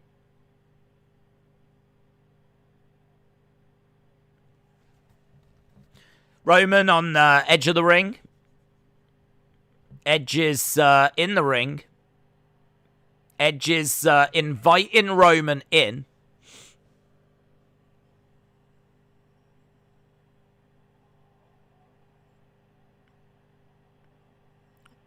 So Roman steps in. Roman face to face with Edge. Edge hits Roman. They're actually going at it here. I didn't think they would, but they're actually going at it. Edge and Roman, like, throwing some shots at each other.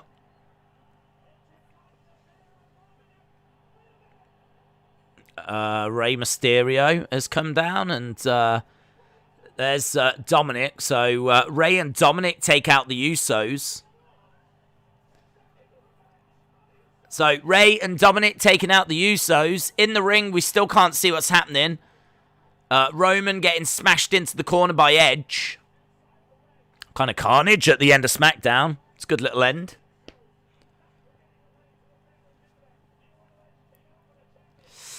Yeah, Rey and Dominic have come down. They're helping Edge. Headbutt by Roman.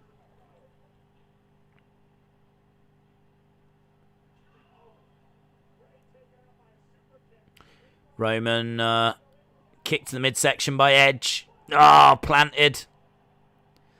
Edge plants Roman. Edge backing up into the corner. He's looking for the spear. Oh. Jimmy and Jay have overcome the Mysterios, and they're attacking Edge now. Imagine WWE brought back Ruby and Sarah Logan, put them in Money in the Bank. Could be a way to start a triple threat process with the Riot Squad. That'd be great. It'd be great to see them back. Spear by Edge. But not on Roman. Looks like it was on Jay. We've still got plenty of time. We've still got 7 minutes. Roman's managed to get onto the entranceway. And Edge looking, and looks like he's going to do a concerto.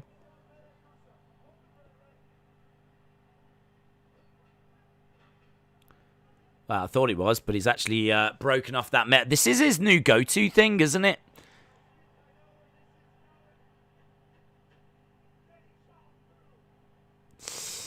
That 619 was weak, says 1987 Big Fan. So is it Jay's turn this time? So he's done it to Roman. He's done it to Jimmy. And now it's time for Jay.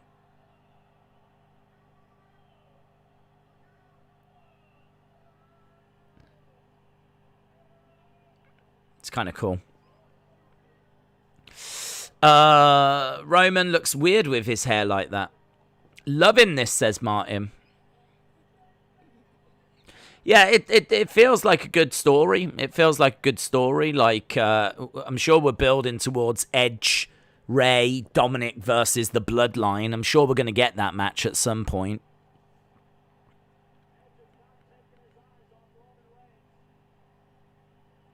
That could be quite the war, couldn't it? Imagine those 6 just going at it in some sort of... I mean, we don't really have a War Games type match on the main roster, but we are. It feels like we're taking steps towards that.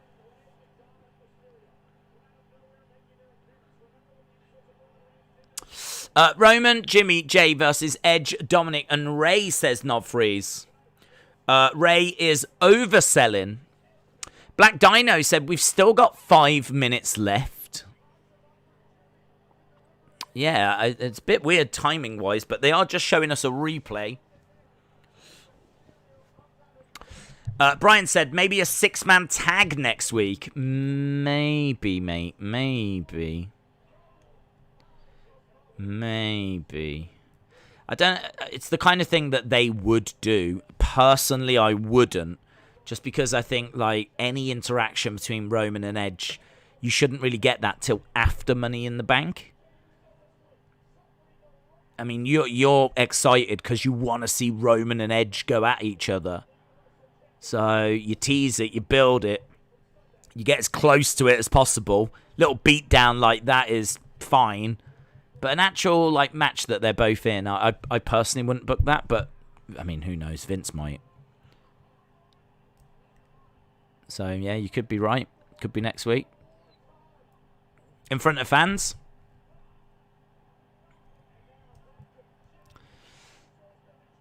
And now Edge puts it on Jimmy.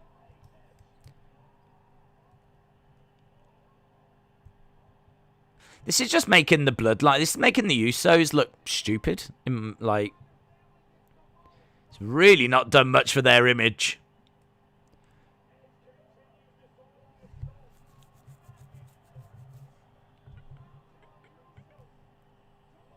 I kind of feel like the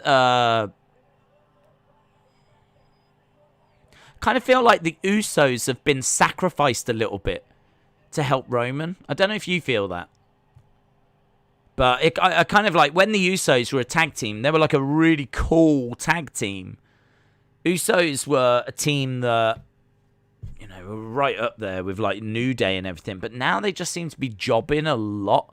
Like, you know, they're going into locker rooms, there's no one there. They're in main events and they lose. Last week, Jimmy got embarrassed. This week, both the Usos get embarrassed. They came down when Roman didn't want them to. Like, they just seem to... They've turned into J&J security. I feel like the Usos are now like J&J security. I kind of feel like they're just watering them down just a touch. There's a lot about this show that just missed its mark for me personally. But I still thought that was a solid end. I thought it was a solid end. I thought it was a good open. I think the Cesaro-Seth match was decent. Really like when he busted his head open. But I do think there's some missed opportunities in your scores. That's what I want to know. What do you lot think? Get your scores in now that the show is done. It's ended just a couple of minutes early. So what do you think?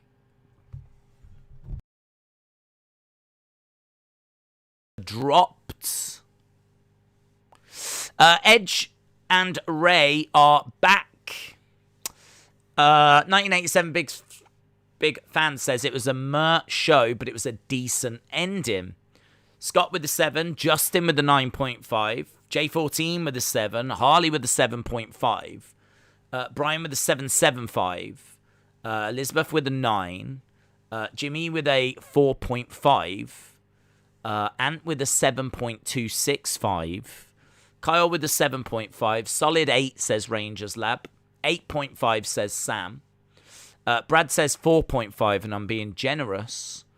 9.75 from Brendan. 6.35 from Bonkers. 7 from William. I was entertained. Solid 8, says Random. 5.9. I didn't see who put that 5.9. 6.5 from Hasib. 6.75 from Ryan. 9.75 from Liv and Zelina Stan. Didn't get Zelina this week, did we? Vape Ross Vape said 2.57 blood alcohol. 7.5 says Nathaniel. 8.5 says Harry. 8 says Seminat. Austin with a 7. 9.99 says literally series. The Liv Morgan thing could have been better. 9.99. Brian said, I don't know what to score it. I'm happy for Liv and the call-ups, but Tegan's call-up is questionable. I just don't know how to score this. Heather says 5. Are you giving it 5, Heather, because they kicked you out of the Thunderdome? Is that why? 5. If they'd have let me stay more than 2 minutes, I would have gone higher. C. Rayford says 7. Sonny says 7. Might be mad about Alistair in AEW. Might be mad about Alistair. She would have known. She would have known. I'm pretty sure that deal was done for a while. John said 6 out of 10. Ending was okay. Rest of the show wasn't much to write home about. Maybe Usos Mysterios could replace the Bianca match at Money in the Bank. That's interesting. That's really... Usos versus Mysterios would be fantastic. I'm right there with you on that one, Harley. I think that would be great because the Usos now should want to rip the Mysterios apart. Like, forget taking orders from Roman. They should be out to rip the Mysterios apart. The Usos might struggle with, like, Edge because he's a main event talent, and individually they're not as, good as what Edge is. Together they could beat up Edge, of course, but on their own they struggle, and we saw that.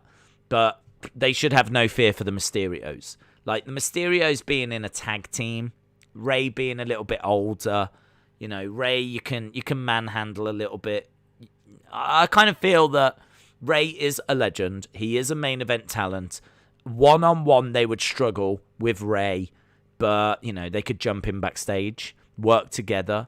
They need to... The Usos need to get some heat back now. They've just been hung out to dry there, embarrassed a little bit.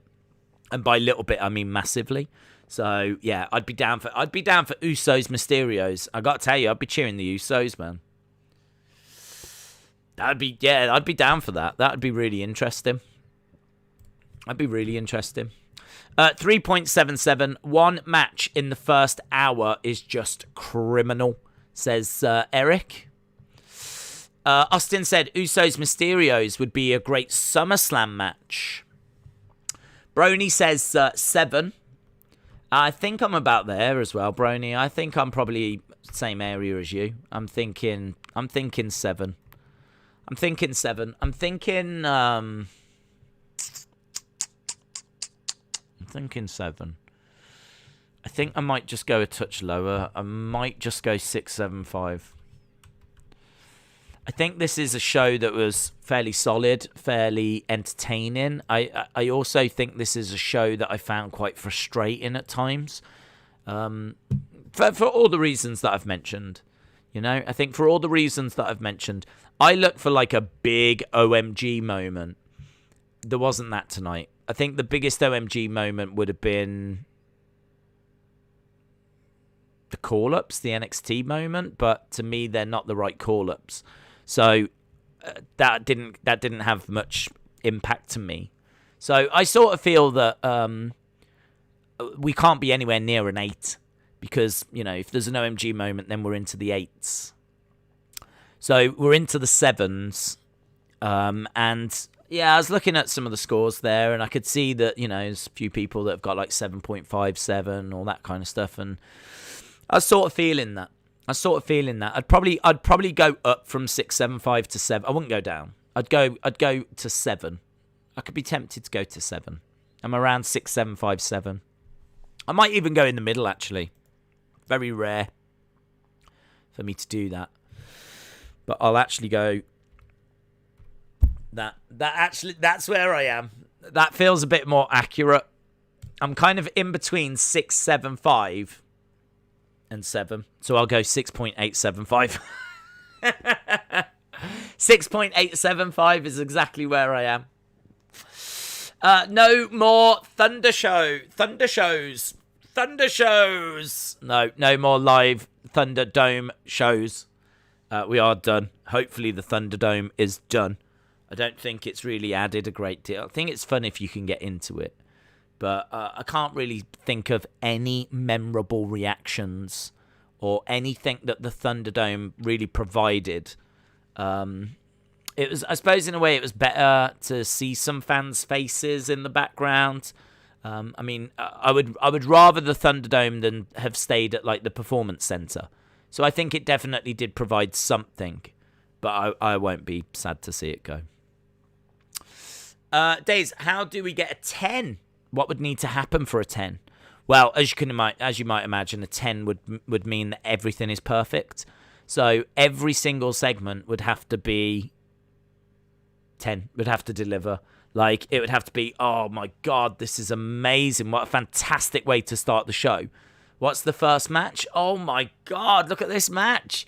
You know, everything would need to matter. Everything would have to keep your attention. Every single segment would have to be knock it out of the park. In there as well, you'd want for a 10 show, I would want everything to knock it out of the park. Everything to be exciting and be like, wow, look at this. Next up, oh my God, look at this. Now we've got Intercontinental match with a mystery opponent, and like then you get that and it's like mystery opponents, a call up or something from NXT, or you know, I mean, Becky comes back. I mean, with this show, like, how would this show have got to a 10? Well, I mean, for this show to get to a 10, you would probably want, for me, some better call-ups than Tegan and Shotzi. I think the Tegan one is the one that bugs me. But it's a nice little moment, but I would have wanted a little bit more than just that. I kind of think that there was a lack of wrestling. I thought that Nakamura Corbin was all right. Didn't really set the world on fire. I mean, I can't be around a 10 when you've got like Nakamura Corbin, and the match is all right, but I've seen way better matches than that. I mean, it was just a pretty standard TV match. I thought Cesaro Seth was very good, though. I thought that was very good. I did think the women's tag match, nothing to do with who it was in there, but I thought that was pretty poor, actually. So I don't even think all of the matches really delivered. And as you've seen, you know, there's people that are saying that we needed more action in that first hour in particular. So I'm not sure that all of the matches delivered. As we said, the call-ups were a little underwhelming.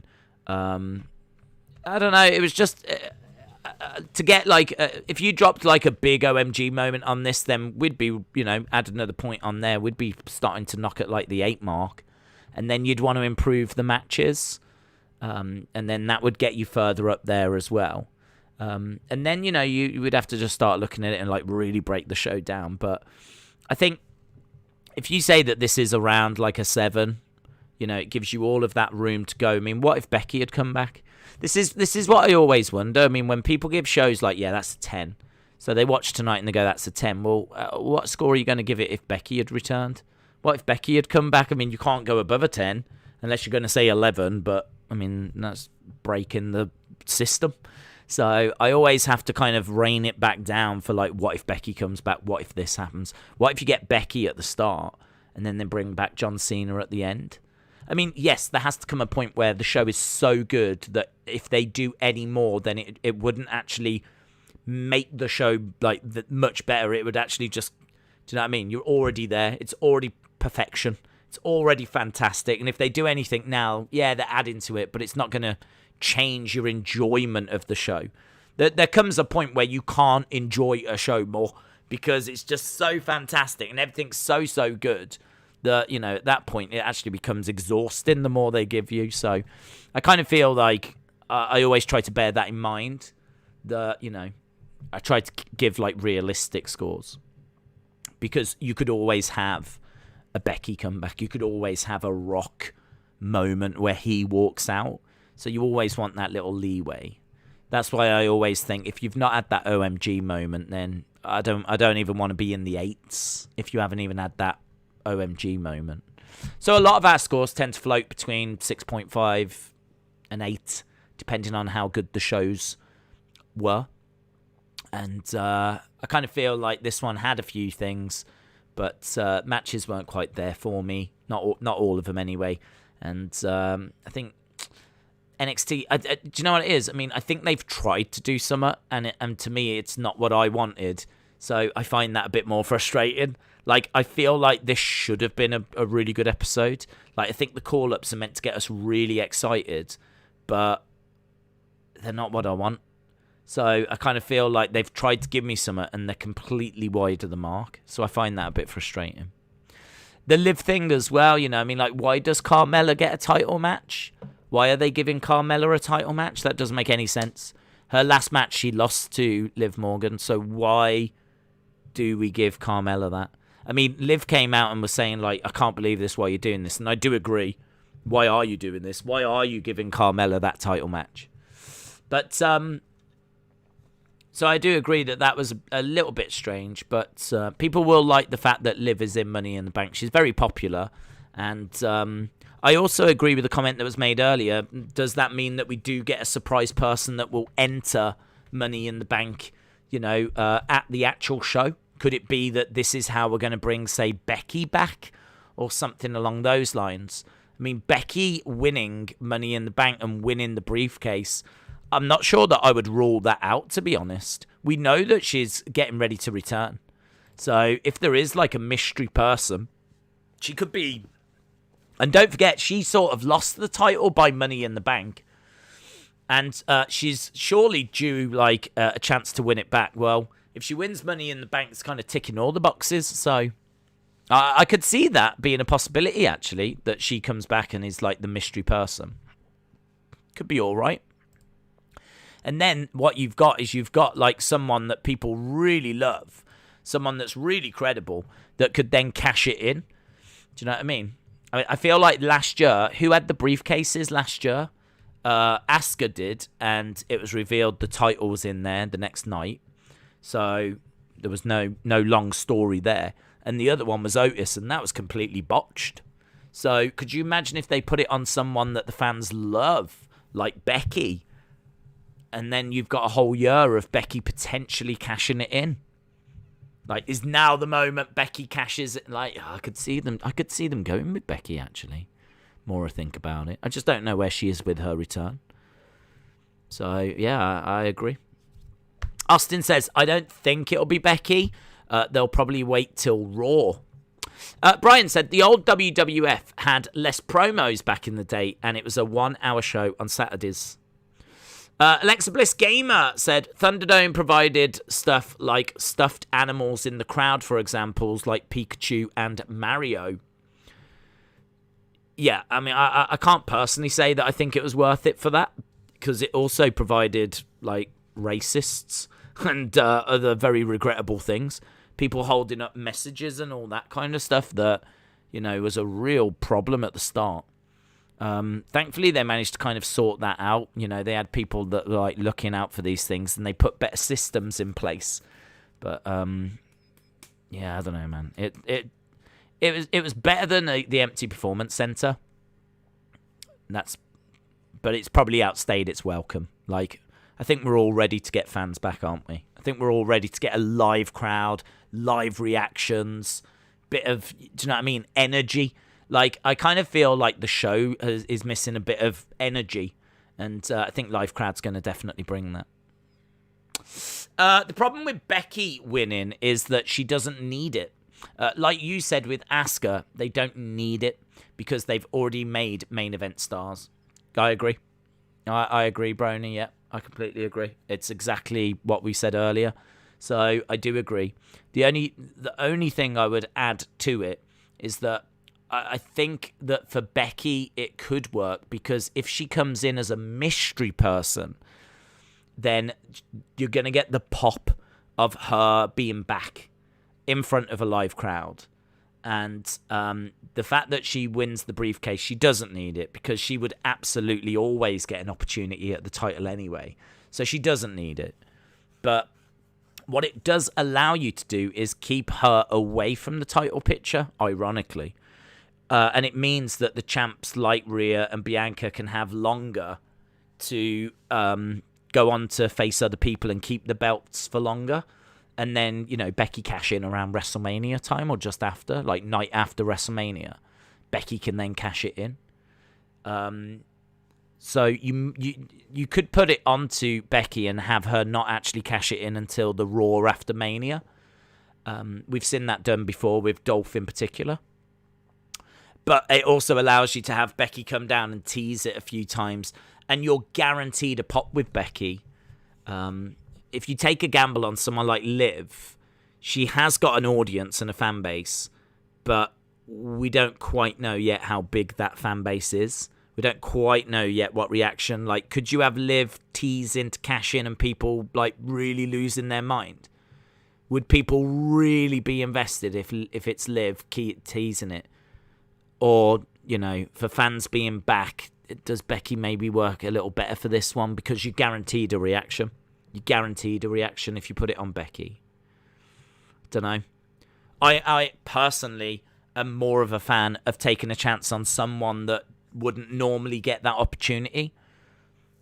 I just don't know if they'll. If Becky's around, this might just be how they bring her back. I'm not sure. A bit split on it. A little bit split on it. It's a good one actually. That to get your teeth into. It's a bit food for thought. That one. I like that one. Mitchell said, do you think Money in the Bank is the best way to make new stars? I don't think it's the best way. I think that it is a way, but I don't think it's the best way. I think the best way is just good booking, momentum, wins, the standard stuff, the way that stars are made. I mean, Money in the Bank has only started around WrestleMania 23, was it? 22, something along those lines. So it's only been around for, 15 years? Roughly, right? Roughly. So I wouldn't say it's the best way to make stars. It's a good way, I think, to make main event stars. Same as the Rumble. I mean, Drew wasn't really around that main event, but he had, he got a couple of wins in the December of 2019. He then wins the Rumble, and boom, you're facing a champ at WrestleMania. Boom, you're there. So the Rumble is a good way to make some main event stars. I think that Money in the Bank can be equally as effective, but we've seen as well that it can also not work out. I mean, Baron Corbin won Money in the Bank, and his cash-in was unsuccessful. John Cena, prevented him from cashing it in. We also saw Otis last year and the absolute car crash that was him winning, and then them having no idea what to do with him once he had won it. So I kind of look at that and think it's a great way to make stars. Undeniably great way to make stars because, you look at Dolph Ziggler, who had a great cash-in. You look at Seth that cashed in at WrestleMania. There's been loads of great cash-ins over the years. But I don't know if it's the best way. Yeah, but it definitely is a way. I mean, if Liv was to get it, you could then do some good feuds with Liv while she has the briefcase. And when the timing is right and you've got the crowd where you want them, you have a cash it in. And that's going to be a big pop, memorable moment. She's probably going to win the title. It's a great way of getting someone that hasn't been around that main event picture into the main event picture. It is a great way to build a new star, yeah. It is a great way. I think it's been a big success. I think a lot of people now would say it's probably their fifth, fourth, maybe even second favourite pay-per-view. People love Money in the Bank because it's a really good concept, isn't it? That you've got that briefcase, you can cash it in any time. And I think we've all got our favourite cash-in moments. So, it is very good. It is very, very good, Mitchell. It's a good question as well. Is it like the best way, good way to make new stars? Austin said, Liv winning reminds me of Drew winning the Rumble. Completely agree.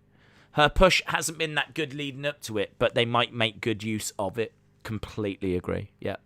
I don't think the momentum... I mean, like, I was down on Drew winning that Rumble because I didn't have a problem with him, but my problem was, why should I care? Like, and I'm sat here in the UK. Do you know what I mean? Like, if anyone should care, we've never had a champion from the UK. So if anyone should care, it should be me. But I didn't. They didn't really give me a reason to care. He'd been a heel. I can't remember when he turned face, but he turned face. He'd won a couple of matches on Raw, but there wasn't anything. It's not like he'd had some great feuds or epic battles. And do you know what I mean? He was coming in as like, yeah, this is someone to keep an eye on. He was someone that everyone was saying had a great chance, and because of his, we knew that he had a good look. And we knew that Vince liked him. And so people were like, yeah, he's one of the favourites. But I must admit, when he won, there's no point looking at my reaction. I was very underwhelmed. I agree that Liv's sort of that way. I ain't got an issue with Liv. I ain't got no issue with Liv. I've never had a reason to have an issue with Liv. But I did think she got called up a bit too early. I think she's much better now than when she first came up, which is understandable. But where's the storylines? Where's the reason to care? Where's the feuds? Where's the victories? Where's the momentum? They've tried to give her a little something going into it, which makes me wonder if she is going to win it. She has to be like in the conversation for favourites because they've spent a lot of TV time on her. She's won a couple of matches and she's been around the past few weeks. So I agree. It is quite similar. Dylan says, oh, wow, we've run over a touch. We'll stick around a few more minutes. I think this is... I'm quite interested in this show in the sense of it's an interesting one. It's an interesting one because it's one that I think splits opinion a little bit. It's one that's got quite a few talking points. It's kind of a nice little show to get your teeth into. I respect them for that. I respect them. The worst wrestling show is a boring wrestling show. And this wasn't boring. So that's why we're not down in like the 2s, the 3s, the 4s. This wasn't a boring show at all. It wasn't a boring show. So I definitely respect that about tonight's SmackDown. Get your teeth into summer. The main two people that a lot of people want is Naomi and Liv. I'm going for both, says Ant. Heather says, yes, we have Chris Jericho to thank for Money in the Bank. That's true. Ryan said, Liv's way better than Eva Marie. That's also true. She seems to be having a feud with Sonya, says William. Yeah, it did seem like there was going to be something there, but then Sonya just put her in Money in the Bank, so I don't think it's a feud anymore. Because I think Sonya said, get out before I change my mind. She was like, yeah, no problem. And I don't know. What do you think about WWE going to the music festival? I like that. Yeah, brilliant. I think anything different that's going to freshen things up, I'm all for. It might not work, but respect for trying it. I think I was really excited when I heard that AEW was going to that tennis stadium. Because when we heard that they were going to do like a Dynamite in a stadium, I couldn't get my head around it because... no offense to AEW, but I don't think they're selling out 60,000 stadium. I think they've got a good fan base, passionate fan base. I think they can do 10, 20, 30,000 tickets. Maybe. I mean, they got a lot of praise for All In, which was 10,000. And I don't even think have they attempted anything bigger than that? I'm not sure. I actually don't know what AEW's biggest crowd has been, but I don't think it's anything over 20. They might have done a big arena or something for one of the Dynamites, but I don't think it's over 20. So when I heard they were doing a stadium anyway, cut a long story short, I was very surprised. But it turns out that it's a tennis stadium that I think holds about 29,000. So you go, okay, that makes sense. So, I mean, that's going to be big for them. That surely will be their biggest crowd ever. And I love the fact it's a tennis stadium. What I love about it is that all the stands and everything are really close to what would be a tennis court, which is not that big. And you can put a ring in it, a few seats, little entranceway, whatever. Boom, done, wonderful. Do you know what I mean? It's perfect for wrestling. It's gonna feel intimate. It's gonna feel like an outdoor arena. It's a brilliant idea, and I have no idea why WWE have never done that. I mean, you've got to give AEW credit for, coming up with some fresh thinking, and they've definitely done some fresh thinking. I love the Stadium Stampede concept. I think that's great. I think they've tried a few different types of matches. Not all of them have worked for me, but, the Stadium Stampede, I think, is a good concept. Going to a tennis stadium, I think, is a good idea as well. So they're definitely trying some stuff more so, I would say, than WWE, that I think has just maybe become a little bit stale because maybe Vince has sort of exhausted a lot of his creative thinking. He's kind of done a lot of stuff many, many times over. I mean, it's easy to sit here and book a wrestling show, right? It's easy because we've all got matches we would like to see. And there's all, things that we would like to do. And I'm sure there's long-term stories that you would like to put in place as well. The problem is, can you sustain that for 30 years?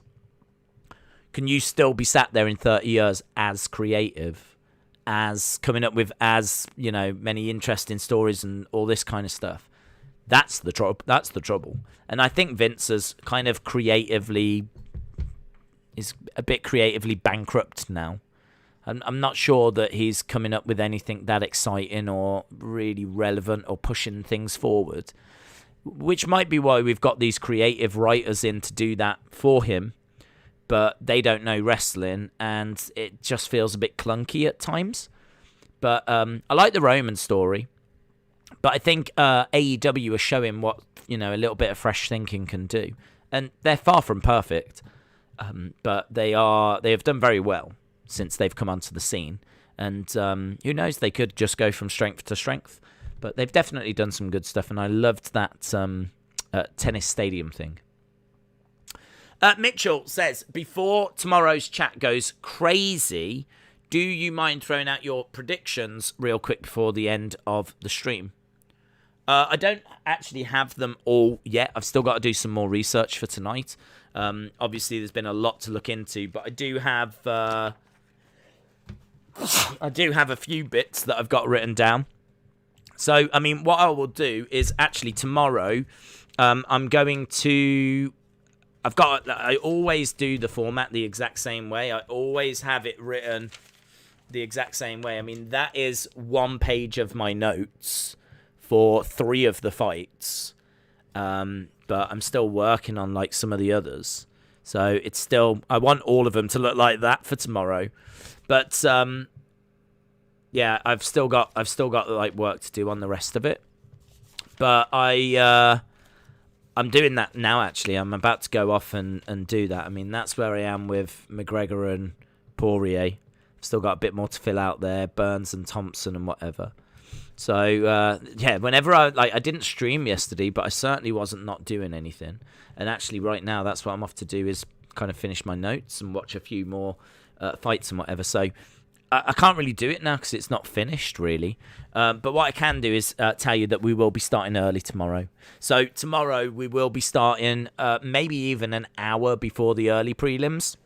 It will be early. We will be starting early. And we will focus and go through the fights, talk about them, see what people are saying. So we'll get a good idea of them before the show even starts. So tomorrow. Austin said, good luck with the research. Thank you. That paper will end up under Daisy's couch. Yeah and no. It will, but I've got this, which is now my favourite thing that I own out of everything that I own. I love this. This is all of my notes. Not all of them, but most of them. Put together in a little book that I've tied together with string. And what else I've done is I've actually gone through, and all the fighters I've made a note of what page they're on. So if I need to find my old notes on Conor McGregor, I can literally go to my phone, find the list, go to McGregor, and it will say page 75. And then I can, like, turn to page 75 and Bush. There we go. Do you know what I mean? Actually, page 75 was Khabib and Gaethje. So I've got some old notes on Khabib and Gaethje right there. So, yeah, this massively helps me with doing research. Because I've already researched a lot of these people in the past anyway. So, yeah. I don't know if this is, like, really cool or just complete madness. But that's where I am right now. Jim said AEW's biggest attendance was 11,263. Thank you, Jim. Shout out to you, Jim. Appreciate the info as always. Dropping in them sexy facts. Boom. Right, I think we're done anyway for the night. So big shout out to everyone that joined us. Appreciate it as always. We're building towards fans coming back, and I'm so excited for that. I think they're saving some stuff for the fans. You're always going to get that little bit more out of the wrestlers as well. I'm looking forward to seeing some of the fans' reactions to things. Yeah, it's good. I'm really excited with where we are. We are, like, literally on the verge of fans coming back, and that's exactly what I've been waiting for. So next week is the first week of them coming back, so... Can't wait. Awesome, guys. I'm off to do research. Big shout out to all of you. Appreciate the support as always. And hopefully I'll see you tomorrow at some point for what could be, should be, surely will be the biggest stream of the year. Bye for now.